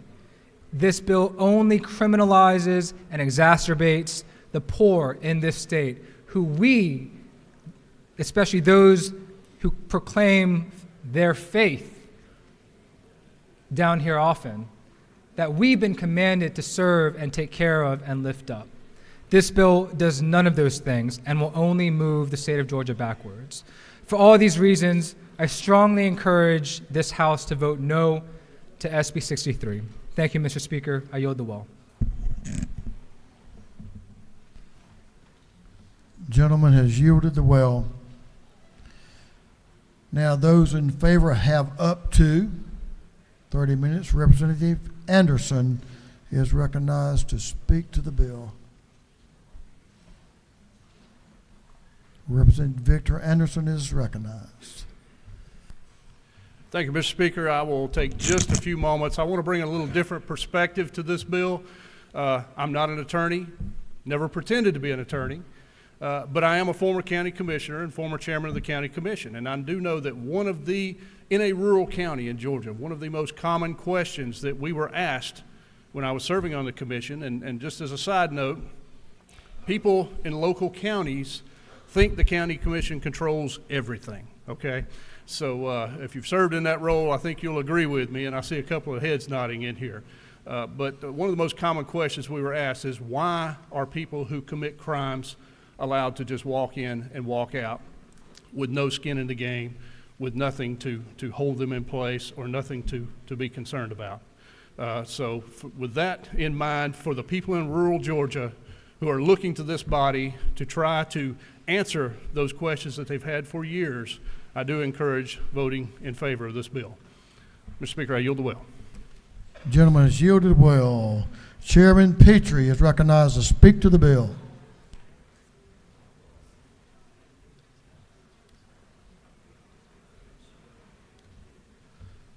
Thank you, Mr. Speaker. Ladies and gentlemen, I rise to support this measure, of course, but I want to hone in very briefly on one section of this bill, Section 6. And if you look at Section 6, this section deals with conditions not warranting forfeiture of a bond. So there are, for lay folks that are not lawyers, exemptions, exceptions to forfeiture of bond.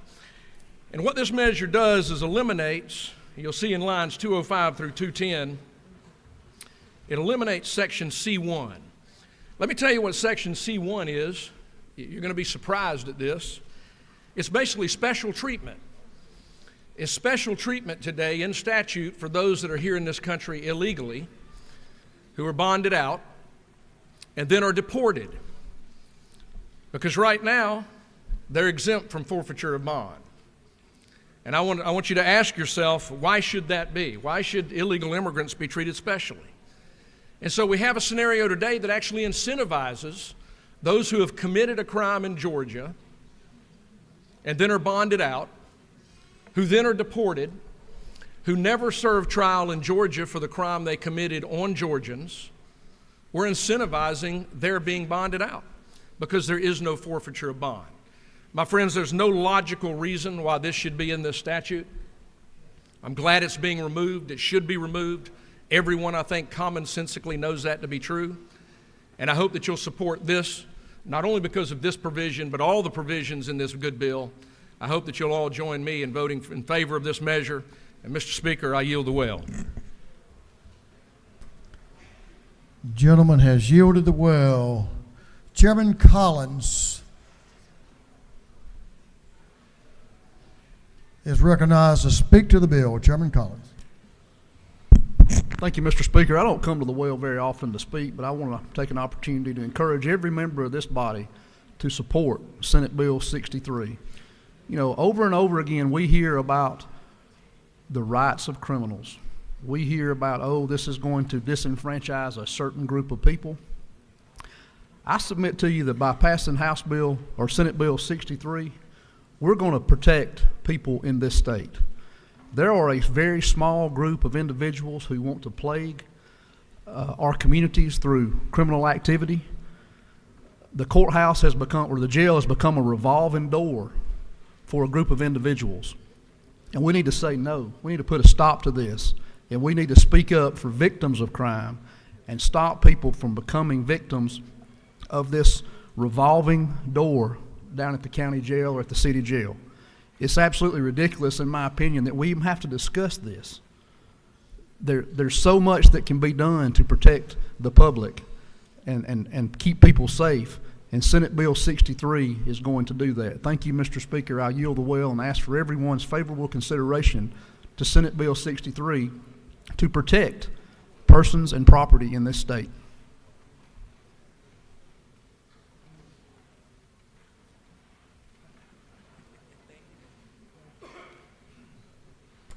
Representative Maynard is recognized to speak to the bill.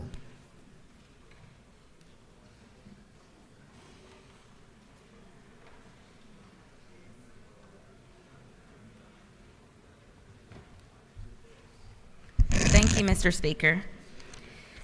I am going to be very quick. For the people in District 56 at least, it's really important to, what does the bill say, right? What does the bill say? What do the words on the paper say? And so if we go to line 20, it says, except as provided, the judge of any court of inquiry may, by written order, establish a schedule of bails, including local ordinances. The judge is deciding, not this piece of paper. The judge is deciding. Skip down to 24.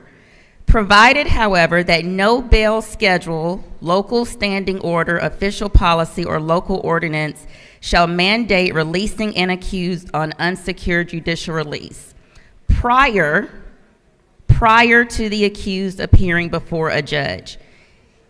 This is saying the accused must appear before a judge, one, before the bail can be set or even released. Now, what are the crimes that are listed in this bill that this bill is talking about? Do we want to release somebody that committed murder without bail? Robbery?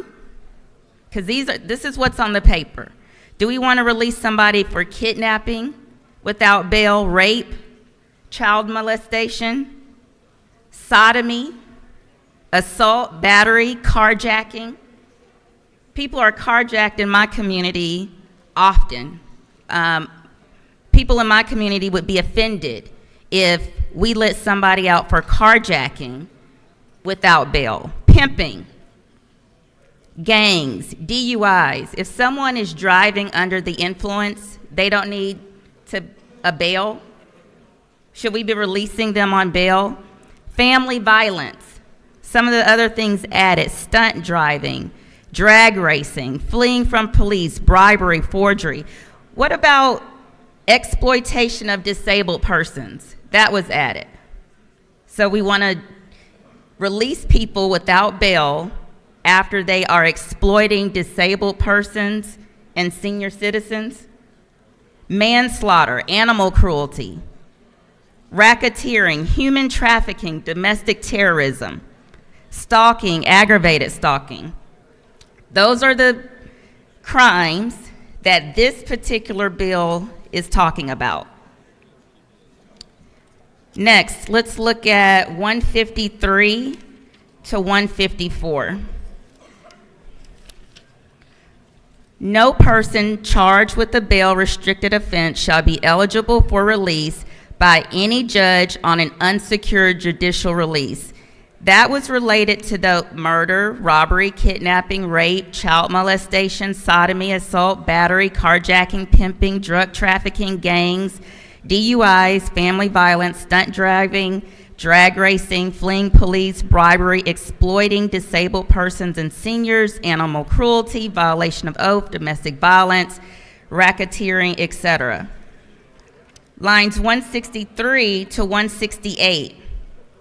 It does say, any person arrested for an offense who has previously been convicted for a felony within the preceding 7 years. Let me tell you a personal story. So people in here know that I am a victim of stalking. Fulton County kept releasing the person that was stalking me. It got to the point, and stalking is on this list, it got to the point where I had to contact the U.S. Department of Justice, Office of Violence Against Women, to say my county continues to release somebody that should not even have a bail. Now, what other just lay citizen will go through those extremes? Someone that wants to be protected, for one, and two, someone that knows that there are laws that people are supposed to be abiding by. I had to do the research myself. The layperson does not have the ability to do that. I had to research that myself, call the U.S. Department of Justice, because Fulton County kept releasing a person on bail that should not have been released on bail. Mr. Speaker, I yield the will. The lady has yielded the well. Is there any objection to the previous question being ordered? Chair has none. The previous question is ordered. Okay. We have a minority report up to 20 minutes. I'll let y'all know who signed up on the minority report, and we have chair's time. You will be able to allocate the time appropriately amongst those who signed up. Representative Jasmine Clark, Representative Ann Allen Westbrook, Representative Shay Roberts, and Representative Al Williams. Representative Jasmine Clark is recognized. Thank you, Mr. Speaker. Today I rise to ask you all to vote no on SB 63. I want to talk about our justice system. So when you require cash bail, that is a system that favors those with means. Now, to be clear, because a bunch of people have talked about being soft on crime, no one here is soft on crime. No one wants anyone to actually commit any crimes in our state or anywhere. In a perfect world, everyone would follow the rules all the time. Like, for example, there's a rule that if you have a conversation, you should take it to the anteroom. But we got people in here talking right now. In a perfect world, people would follow the rules. In fact, rules would not even need to exist at all. But this is not a perfect world, and sometimes people make bad decisions and they break those rules. And when they do, there should be consequences. But our justice system is supposed to be set up where you are innocent until proven guilty. That is what we all believe. You are innocent until proven guilty. Bail, however, is set before you have been found guilty of doing anything. When someone goes to jail prior to being convicted, they are technically, according to our justice system, incarcerated while innocent. Now, for some egregious or violent crimes, I think it just makes logical sense that in the interest of public safety, people be jailed. But bail is actually an acknowledgement that we can't just imprison people forever without at least convicting them first. So with that acknowledgement, bail allows people to put money down to get out of jail. So if you're accused of a crime and you don't have money, you stay in jail. But if you do the same exact crime, the only difference between being behind bars and being home with your family is your bank account. Your bank account. It's that simple. The crafters of this bill argue that it is to combat soft on crime policies. But what they fail to mention is that rich criminals can get out of jail. And they can get out of jail pretty easily.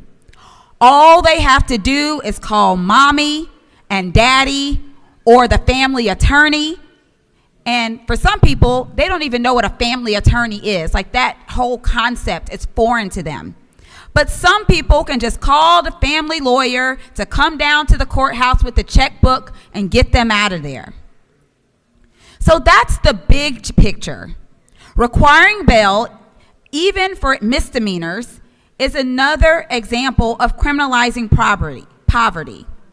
But let's get into the weeds. This bill adds to the list of bail-restricted offenses 31 new offenses. Some of those offenses would incarcerate people for things that are completely legal in other states. Seriously, y'all, possession of marijuana?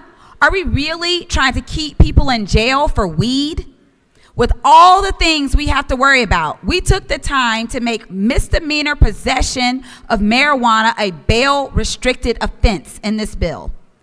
And just to remind you, the rich kid with a bag of weed will get out of jail in a couple of hours.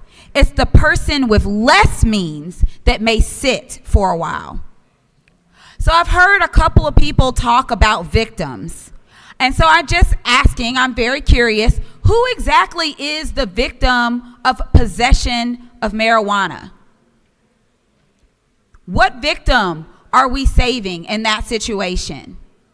Some of the things on that list just do not make sense. I also want to point out, because someone came in the well and mentioned that this bill would bail restrict people convicted of, or people accused of murder, kidnapping, rape, stalking, and things like that. This bill does not do that. You know why? Because that's already existing law. So that is not true. That is not what the bill does. And if we're going to look at the words in a bill and talk about the words in the bill, let's understand that the only thing that this bill is doing is adding the lines that are underlined and striking the things that are struck. If it's not underlined or struck, it's already existing law. Those things were already bail-restricted offenses. This adds new bail-restricted offenses, and those offenses, some of which are ridiculous. We do not need to be doing this. SB 63 is another bill that makes no logical sense.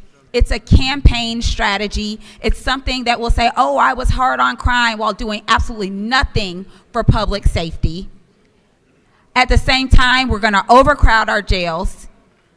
That's a problem that we already have. This won't fix that. We're going to invest millions of dollars in incarceration in our state. Costs less to educate than it does to incarcerate, but I don't see any bills that's actually trying to put more money into our education system. In fact, we got bills that are trying to take it away. Meanwhile, we're going to pass bills that are going to cost this state more and more money, local jurisdictions more and more money to keep people in prison. This is a bad bill. Nothing in this bill is actually solving a problem. It is a problem looking, or a solution looking for a problem. And with that, Mr. Speaker, I yield the rest of my time. Lady has yielded well. Representative Ann Allen Westbrook is recognized to speak to the bill. Thank you, Mr. Speaker, and good afternoon, colleagues. I rise to speak against SB 63 because, as applied and as written, it makes the bail system an unjust, two-tier system. Those who can afford bail get to leave and return to their families, jobs, homes, and lives, and those who can't, can't. This is despite the constitutional promise of innocent until proven guilty. Those who can't afford bail risk losing families, jobs, homes, and quality of life, all the things we know help people thrive and avoid recidivism. And why is that important? Because we're talking about protecting life and property, and recidivism puts those at risk again. SB 63 brings no guarantee of public safety simply because someone can't afford to get out of jail. Is there really a legitimate public safety basis for a determination that there isn't a single felony that isn't a bail-restricted offense, even shoplifting or personal use controlled substance possession, or an offense involving someone with a serious and persistent mental illness who needs placement in a program? What does it mean that here in Georgia, where we already have a guilty but mentally ill statute resulting in a mentally ill person being sentenced as someone who isn't, but with the caveat that they may get some sort of treatment if there are allocated funds? What does it mean that as we on the other one hand try to pass something like the Mental Health Parity Act, will we address the reality that sometimes the only way to get mental health treatment in Georgia is by getting a felony charge? My colleague Rep. Kennard, in speaking to, I think, last week's Tough on Crime bill, noted that the largest provider of mental health services in Georgia is still our jails and prisons. And if the person can't afford to get mental health care treatment, they are more than likely not going to be able to afford bail. So a fiscal analysis was done on SB 504, and much of it applies as well to the SB 63 language. And an example of that fiscal burden, based on a data set obtained from my county sheriff's office, revealed that people admitted to jail and their charges between July 15th, 2020 and October 1st, 2021 created a significant financial burden on our state. $74.51 to house someone in Chatham County Jail per day. 6,546 total bookings. 1,099 of those were ordinances that charged at the city or county level, not a state misdemeanor.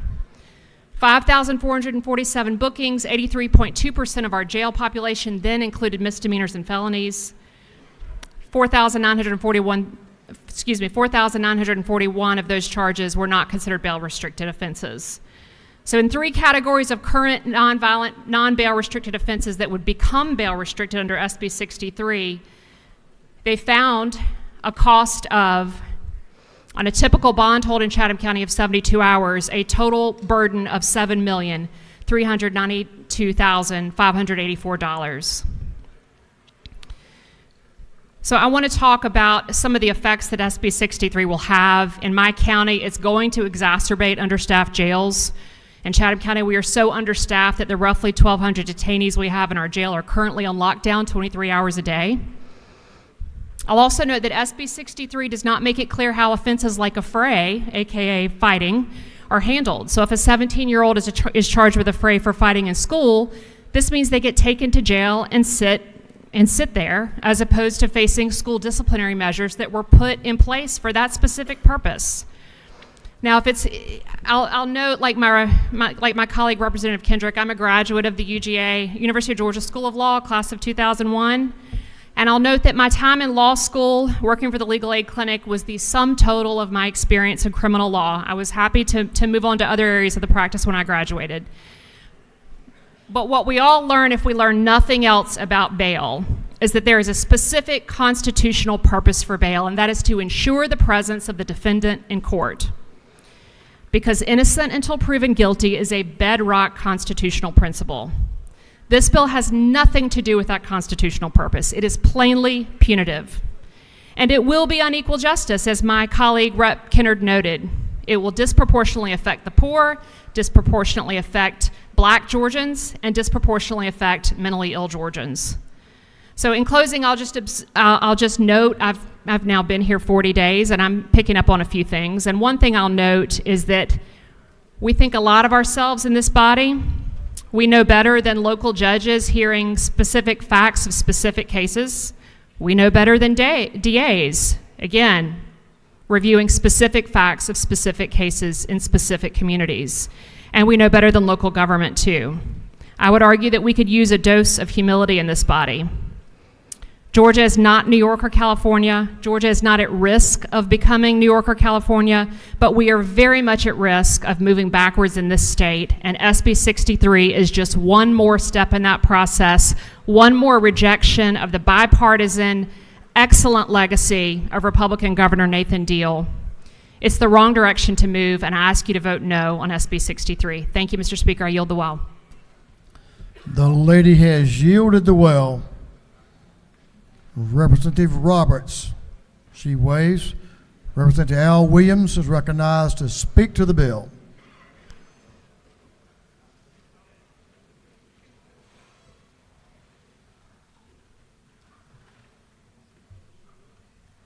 Thank you, Mr. Speaker. I was not in a hurry to come and speak to this bill, but a couple of things certainly moved me to do it. One thing is, and I'm from a rural county, and some unintended consequences are attached to this bill. Violent criminals need to be dealt with, and certainly bonds are appropriate. In the county I live, we've never had a problem that reaches the magnitude that I've heard here. And one of the things I hate is getting caught up in a lot of times urban politics. I spent a lot of years dealing with the criminal justice system. During my years in the civil rights movement, it was sometimes on the other side of the fence. But I remember a lawyer out of Dublin, Georgia. Chairman's not in here right now. His first name was Josh, and I can't remember his last name. But for his graciousness, I would have spent a lot more time on a very simple crime involving some picketing in Dublin. He came and got me out without a cash bond. It bothers me that more and more we use the dog whistle. If we call the name California or New York, it inspires people to rush to action. I happen to like the artists that come out of California, and I enjoy the plays on Broadway. I happen to be a citizen of these United States, and I fear that we're spending too much time pitting states against states based on their decisions from an electoral standpoint. I have no business being involved with folk who are mad with their current DA or mad with a judge in their current situation. This is about just angry that the judicial system has changed some, but that's from people at the ballot box that changed it. And it's not like it used to be. And I contend to you that a lot of kids, young people too, who get in trouble in rural Georgia, they don't even have to get to the recognizant piece because they never make it to jail. They don't. That's the real deal. You just get to go home and your daddy's called, so you come down and pick them up and take them home. Unless you're not hooked up and got some contacts. That's difficult when you're outside of the hookup. I was at one time, I told folk I had more influence before I got here to this house of supposed influence. I was an honorary deputy in 4 counties. And I could pick up the phone and help folk. I did not help certain crimes. And victimless crimes, don't call me, and I gave my boys 2 talks. One of the talks was that if you go to jail for robbery, you go to jail for sexual offense, you go to jail for the selling of narcotics, please don't call me, because I'm not coming. But when you lose the compassion called a second chance, jail is too full of people who just never got a second chance because they didn't have the influence to wiggle around the system. In my county, we elected a new district attorney whom I'm getting to know. And for the first time in recent years, he's in the wrong party, Mr. Leader, I understand. But we wanted to show we'll elect a Republican every once in a while. Now, he wasn't elected by Liberty County alone, by the way, because Representative Whitehausen knows that might have not happened. But I trust the legal system. Sheriff and district attorneys and judges in rural counties, that's all I can speak, but they know the population. A young person goes for a victimless crime, no violence. Why put the stain on their record that they're going to live with? I'm not angry with district attorneys. Every once in a while, I scratch my head at some of the decisions, but I trust the electorate. I really do. This is not a place for personal animosity. We too mad with too many people. People you're not afraid of don't need to be in jail. If you're mad with them, that's a personal problem. This is not the place to enact self-serving legislation. We have too much stuff here. And now we've started to act like because you might have a more liberal view over here, you should live in California. I beg your pardon. Georgia is a great state, but it also is number 4 in incarcerations in this entire United States. So we ain't got a problem with locking people up. We never had. But if you can't afford a good lawyer, or you're not hooked up at the courthouse, you stand a chance.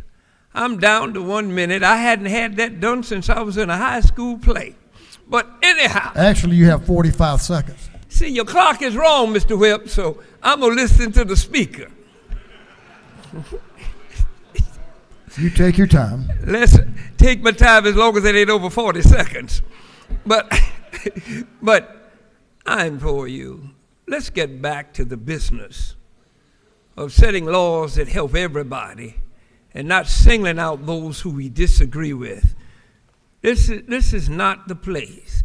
We have some pressing issues, and we here want to lock Boo-Boo up for a little bit of marijuana, and he just needs to be taken home.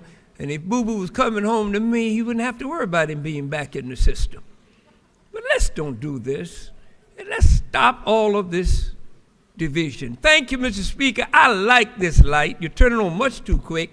That was 36 seconds that you turned it on. With that, Mr. Speaker, I'll leave the well. Thank you, Representative Williams. He shielded the well. It's a very serious subject, and we certainly all take it that way. That concludes the minority report. We'll now move on to the chairman's time, up to 20 minutes. Chairman Tyler Paul Smith is recognized to speak to the bill. Thank you, Mr. Speaker.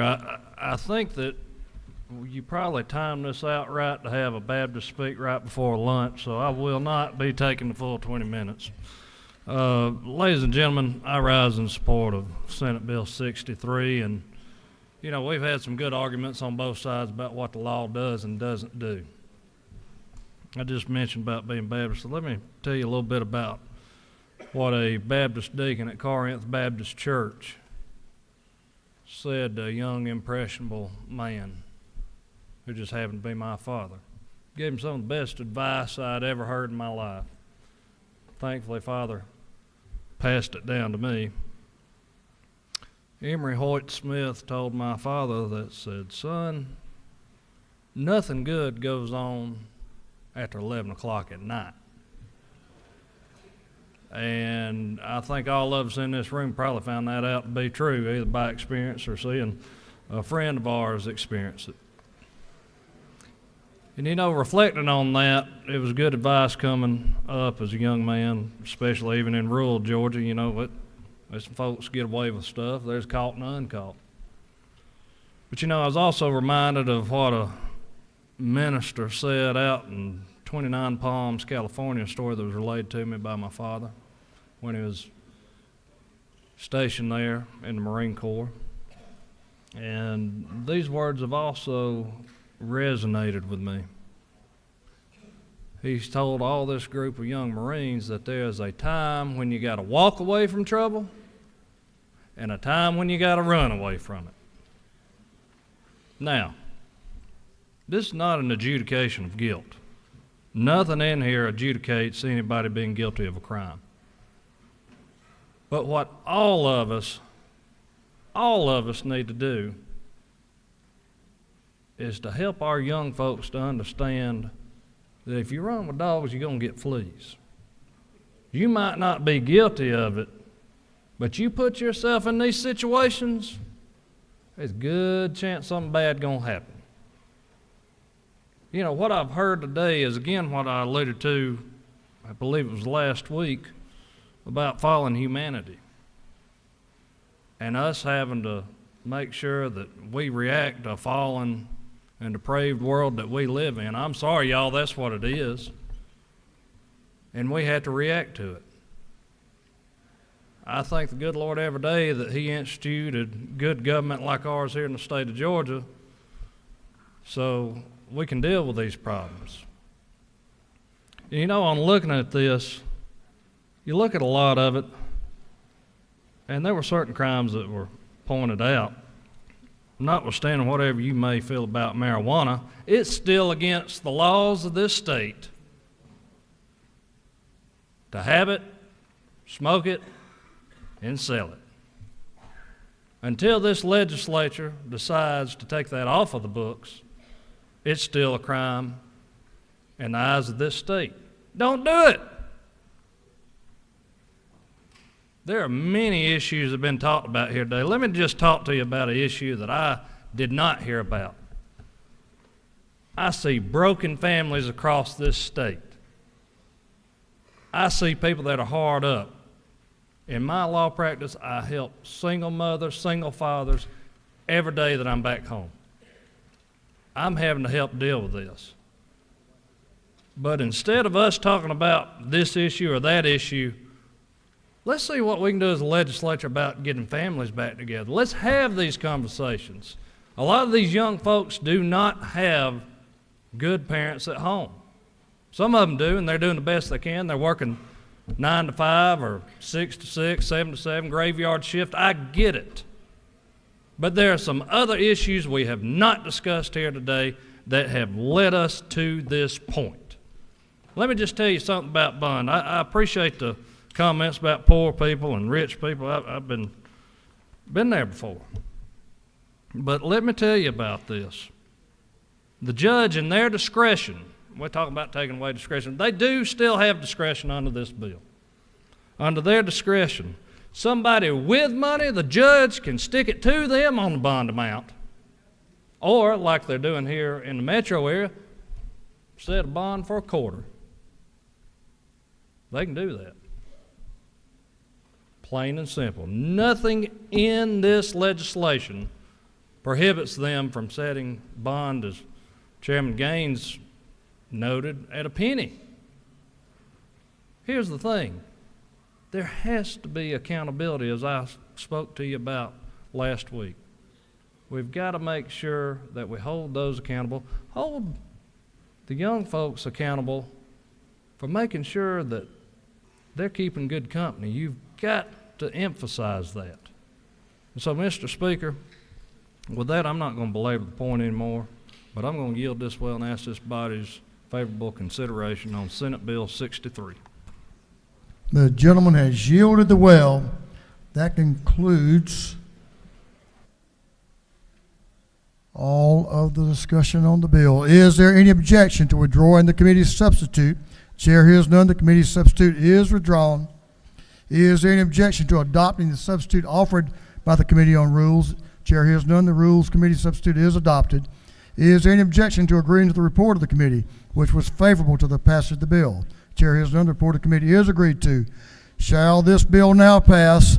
All in favor of the passage of the bill will vote yes. All those opposed will vote no, and the clerk will unlock the machine.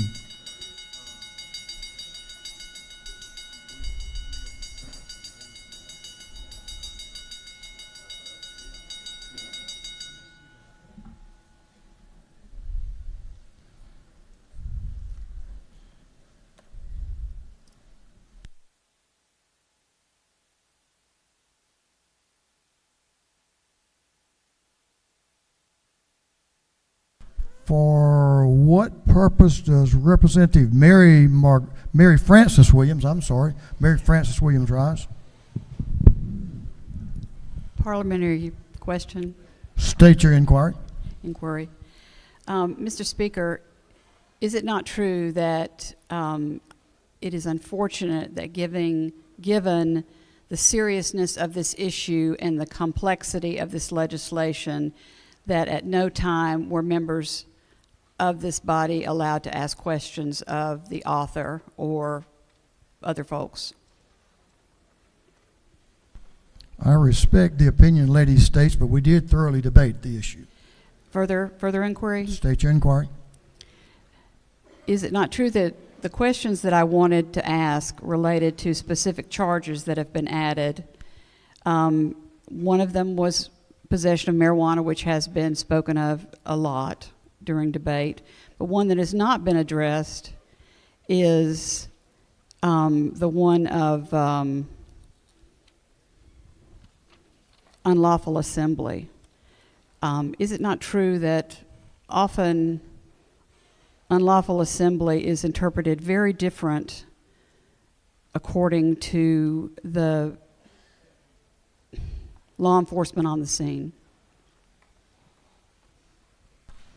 If the lady so states, I'm sure she's thoughtfully and compassionately thought about that. You have a further inquiry? Is it not true that in my city of Marietta, that if someone is taken in and bond has to be posted. There is no space often in the county jail. I don't think we have a city jail anymore, and they've been taking people to the Smyrna jail. And often, because of, and is it not further true that often due to all of the work that our law enforcement folks have to do, that they can't even get to posting bond for someone until possibly the next morning? I'm sure the lady knows what she speaks. I'll take one more inquiry. Is it not true that as a single mother, I did the best I could as a mom, and I didn't do the greatest job on that I could have, perhaps. Didn't have a dad within 1,000 miles. But is it not true that sometimes parents find their children doing things they wouldn't want them to do, regardless of what time it is and how much we may have worked to get them to go the other direction? If the lady so states, this chair is sure she was a good mother. For what purpose does Representative Roberts rise? Parliamentary inquiry. State your inquiry. Isn't it true that our current law already requires judges to confirm that an accused person will not create a substantial risk to public safety before they can release them? And isn't it further true that the only people who will benefit from this bill are the bondsmen? And isn't it further true that this is yet another bill where we are telling duly elected judges that we know how to do their job better? And isn't it further true that this will be one more unfunded mandate on our counties and cities because they will bear the cost of having to unnecessarily lock up more accused, not convicted Georgians? And finally, isn't it true, in light of Governor Deal's legacy, that it's unfortunate that this is partisan and only Democrats are opposing, well, not only Democrats, we have a few, and Republicans are supporting it? Thank you, Mr. Speaker. If the lady so states, I'm sure she passionately believes everything she just stated. I'm taking one more parliamentary inquiry. I have several of them, but we've debated this bill for quite some time, and it's been around for some time, so I'm going to recognize and ask, what purpose does Representative Bernal rise? Parliamentary inquiry. State your inquiry.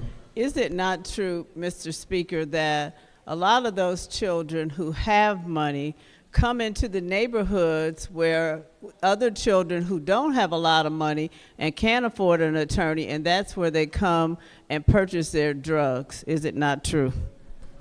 If the lady so states, I'm sure she has some insight into that. Have all members voted? If so, the clerk will lock the machine. On the passage of the bill, the yeas were 95, the nays 81. The bill, having received the requisite constitutional majority, is therefore passed.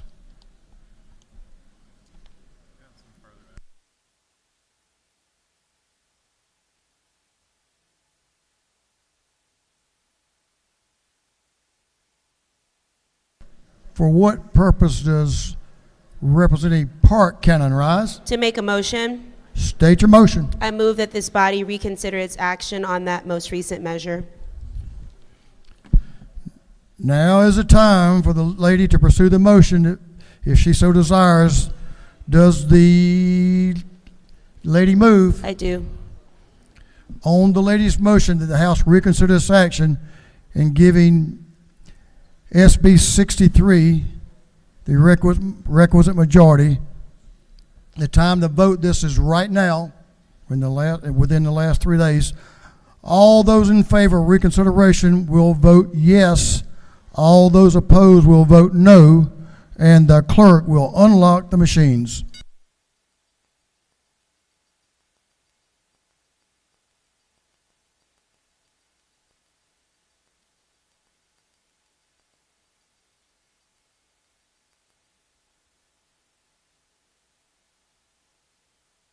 Have all members voted? Have all members voted? If so,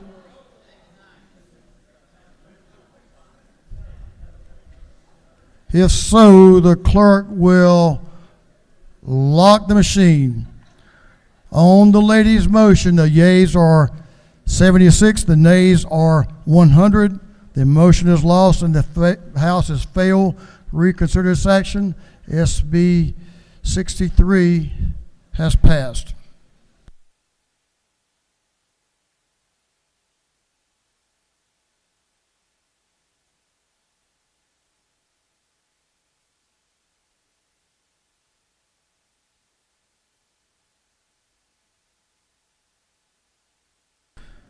We have a group of privileged resolutions that the members have submitted. We're going to move to those privileged resolutions now. This will enable you to get a pretty copy of your resolution before you leave here so you can take back home and present to the appropriate person. So, Mr. Clerk, will you read the caption to a group of privileged resolutions? Honoring the life and memory of Mr. Robert Lewis Payne. Honoring the life and memory of Sergeant Terry Pancho Thompson. Honoring the life and memory of G. Robert Bob Howard. Recognizing and commending Brandy Cruz for going above and beyond to save the life of citizens in need. Recognizing and commending Reverend Dr. Kenneth B. Martin upon his retirement. Commending and congratulating Mother Thelma Roper Goldwire. Recognizing and commending Diana Ampoma. Honoring and commending Mr. Bishop Anajubi, CEO of International Trade Exchange, LLC. Commending the Waycross Ware County Chamber of Commerce and their leadership Waycross program. Congratulating and commending Solomon Ferguson. Recognizing the Honorable Thomas E. Brown. Congratulating and commending Master Sergeant retired Joyce Armster for receiving the 2023 Yellow Rose Nikki T. Randall Service Leader Award. Recognizing the positive economic impact of golf on the state of Georgia. Recognizing the week of March 13th through 17th, 2023 as School Board Appreciation Week in Georgia. Recognizing and commending President Benita Jacobs of North Georgia College and State University upon her retirement. Recognizing and commending Kawabina Poku Kautang. Recognizing and commending His Royal Majesty the Oba Aulu Owu of Owu Kingdom, Professor Saki Maktem Lola.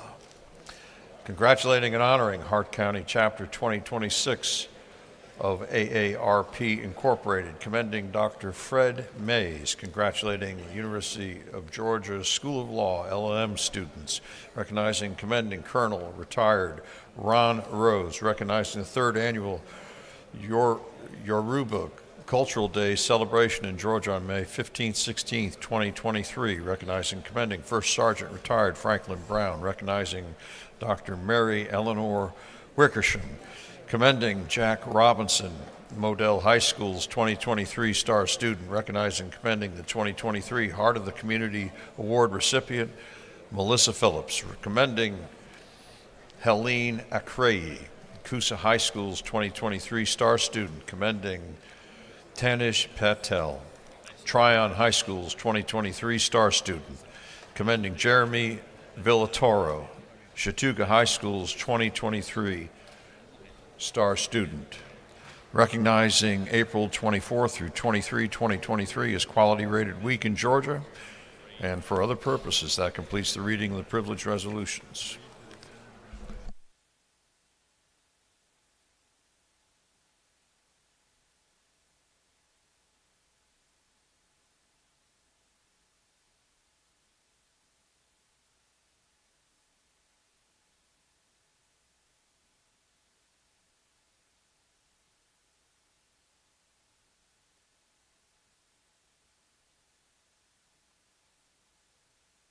Is there any objection to adopting the privileged resolutions?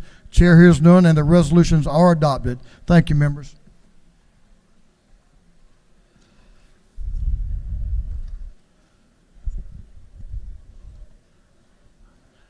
As you all know, we've worked very hard this session to move legislation along and not try to have it pile up on us on day 40. So we're going to continue with that as we take up some further actions that will hopefully get us out of here before too late tonight. That is my goal.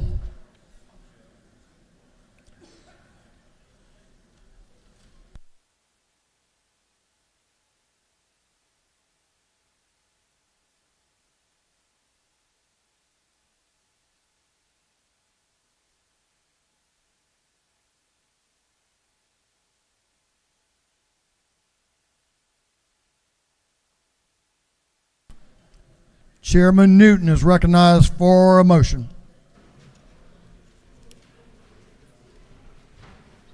Thank you, Mr. Speaker.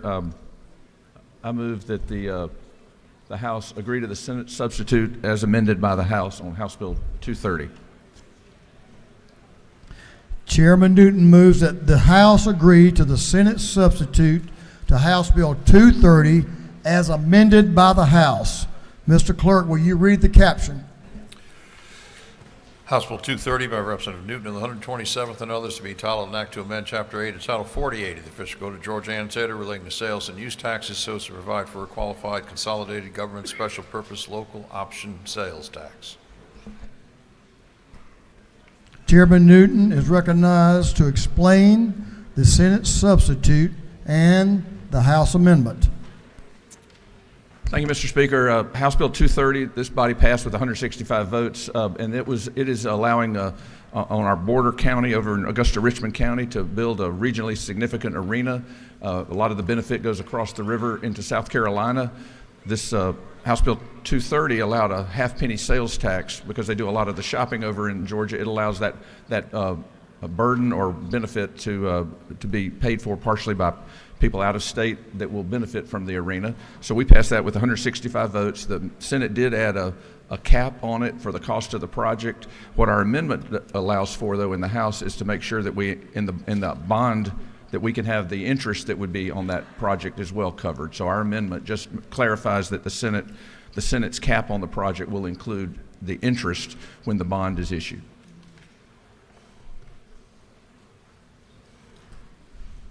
Gentleman, yield for a question. Certainly. Yes, sir. Whip Park, to your left. Thank you, Mr. Gentleman's recognized. Thank you, Mr. Speaker. Yes, Chairman, could you speak to some of the concerns raised in the Senate? I see here that there were 11 Republican senators who voted against this bill. Certainly, I'd be glad to. It's a good question. There are some who really, we have different types of SPLOST agreements that go to property tax reduction, some for special projects. This deals with the consolidated government, and in particular with the fact that we're on a state border that would allow, once again, those who are benefiting across the state border to actually participate in paying for the project. And so there were some people who disagree with that process. Does the gentleman yield for one additional question? Certainly. Would the House amendment in any way alleviate those concerns, or do you think they'd still have those outstanding concerns? No, I believe a number of the senators have expressed that they're okay with the project now, but I couldn't guarantee that all of them would change their mind. This just is really more of a clerical amendment to make sure. Thank you.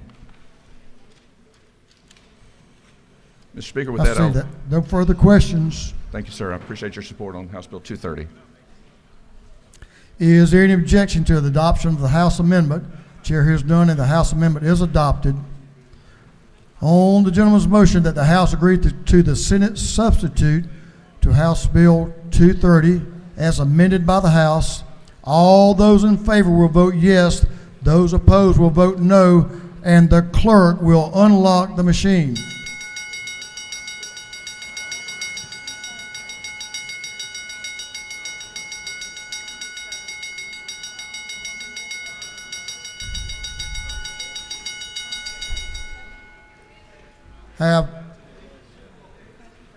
Have all members voted?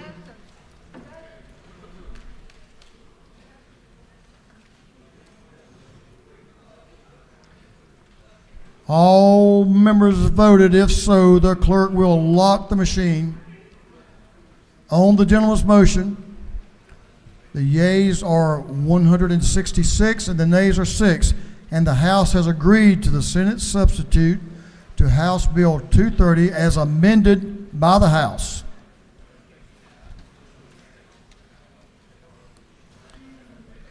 Chairman Perkle is recognized for a motion.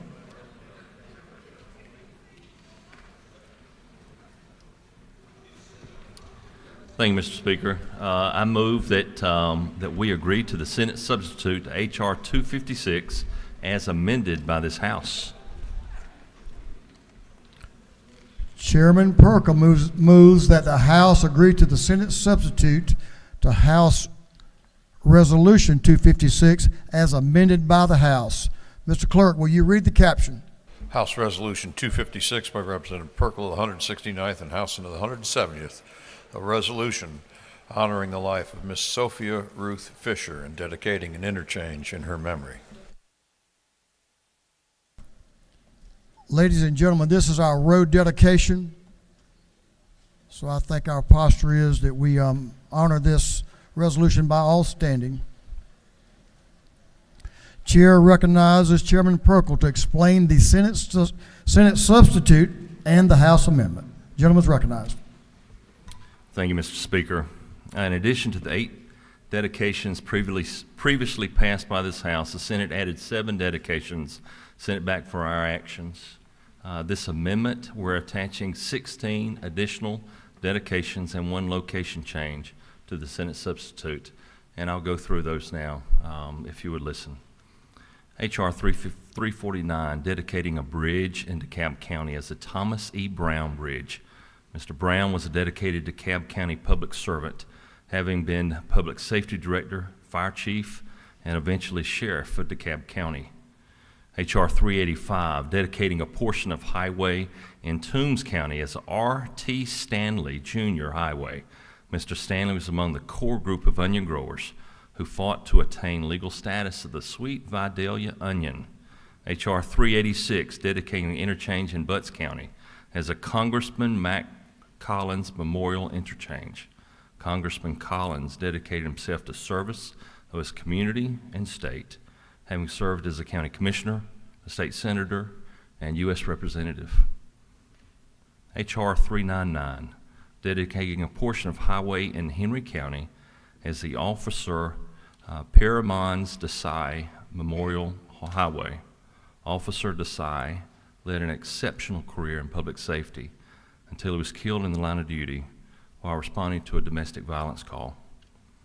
H.R. 412, dedicating a portion of highway in Lowndes County as the Honorable Ellis Black Highway.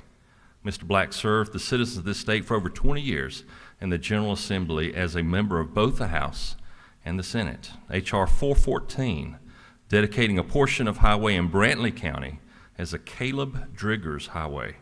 Mr. Driggers is a world champion roper and professional rodeo cowboy from Baconton, Georgia. H.R. 475, dedicating a bridge in Henry County as the Pastor Spencer T. O'Neill Memorial Bridge. Pastor O'Neill has dedicated his life to teaching the gospel and witnessing through word and deed to those in and around his community. H.R. 491, dedicating an intersection in Chatham County as the Judge Willie Lovett Jr. intersection. Judge Lovett was the bow tie judge who had a 25-year legal career advocating for children and youth in the Fulton County Juvenile Court. H.R. 492, dedicating an intersection in Chatham County as the Flaw J. Johnson intersection. Ms. Johnson is one of the nation's youngest hip-hop and athletic ambassadors, having appeared on America's Got Talent. H.R. 493, dedicating an intersection of highway in Chatham County as the E. Larry McDuffie intersection. Mr. McDuffie is the founder and director of the Savannah Community Choir, the Savannah Mass Choir, and the WSOK Youth and Young Adult Choir. H.R. 522, dedicating an intersection in Clark County as a Vince Dooley Memorial Intersection. Coach Dooley served as a United States Marine and then became the head coach and eventual athletic director at the University of Georgia. H.R. 523, dedicating a portion of highway in Greene County as the PFC John W. Adams Memorial Highway. PFC Adams served his nation in the United States Army and gave the ultimate sacrifice when he was killed in action in 1944, sacrifice that earned him the Purple Heart. H.R. 524, dedicating an interchange in Fulton County as the Jamita Orange Memorial Interchange. Mrs. Orange was a leader and civil servant who dedicated her life to serving the Atlanta community, working for the City of Atlanta and the DeKalb Probate Court. H.R. 525, dedicating an intersection in Fulton County as the Marshall Rancifer Memorial Intersection. Mr. Rancifer, inspired by his own recovery, has helped serve others through his organization, the Justice for All Coalition, which provides outreach to those unhoused and those in need of transitional housing. H.R. 545, dedicating an intersection in Lumpkin County as the Opal G. Crawford Barron Memorial Roundabout. Mrs. Barron was a lifelong resident of Lumpkin County, serving as a teacher's aide at Riverbend School and operating a successful business for over 40 years. And finally, H.R. 602, dedicating a portion of highway in Fulton County as the Charlene Hunter Galt Parkway. Mrs. Hunter Galt was a pioneer in the integration of the University of Georgia on January 9, 1961, as one of 2 African American students to enroll. She graduated in 1963 with a degree in journalism. This is the changes to the House Resolution 256. I ask for your favorable consideration. Thank you, members, for your attention. Is there any objection to the adoption of the House amendment? The chair hears none, and the House amendment is adopted. On the gentleman's motion that the House agree to the Senate substitute to House Resolution 256 as amended by the House, all those in favor will vote yes, those opposed will vote no, and the clerk will unlock the machine.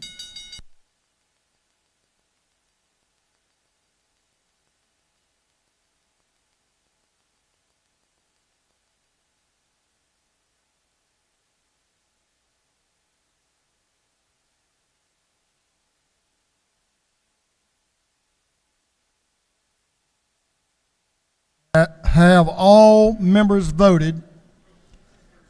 If so, the clerk will lock the machine.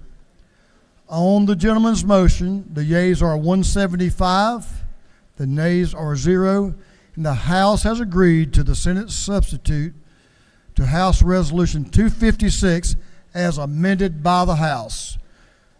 Good work, all those involved on the committee, and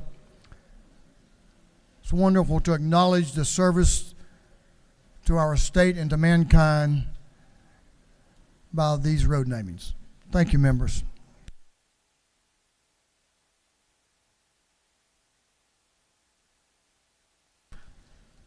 Chairman Meeks is recognized for a motion. Thank you, Mr. Speaker. I move that this House insist on its position regarding House Bill 189 and appoint a committee of conferees. Clerk will read the caption. House Bill 189 by Representative Meeks, the 178th, and others to be titled an act to amend Article 2, Chapter 6, and Title 32 of the Official Code of Georgia annotated relating to dimensions and weights of vehicles and loads. Is there objection? Clerk, chair hears none. The House has insisted. The chair appoints Representative Meeks of the 178th, Representative Jasper of the 11th, and Representative Burchett of the 176th House District as a committee of conference on HB 189.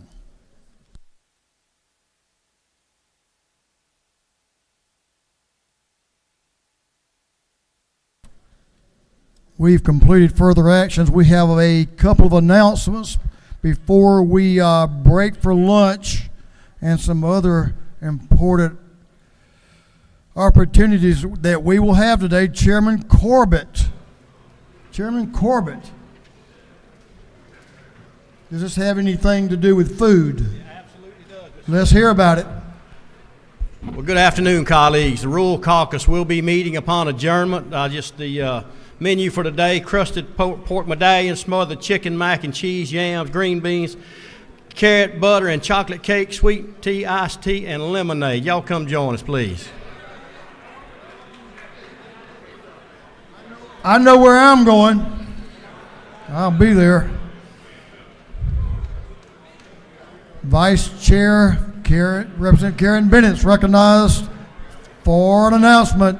Thank you, Mr. Speaker. Good afternoon, colleagues. The Democratic Caucus will meet in CLOB room 514 now, and lunch will be served. Thank you.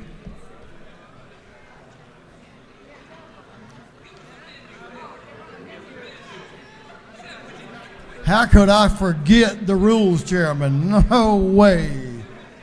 Can't forget the rules, Chairman. Y'all think I should recognize the rules, Chairman? No. Chairman Richard Smith is recognized for an announcement. Oh, this is painful. Rules will meet at 2 o'clock, and there will be no food.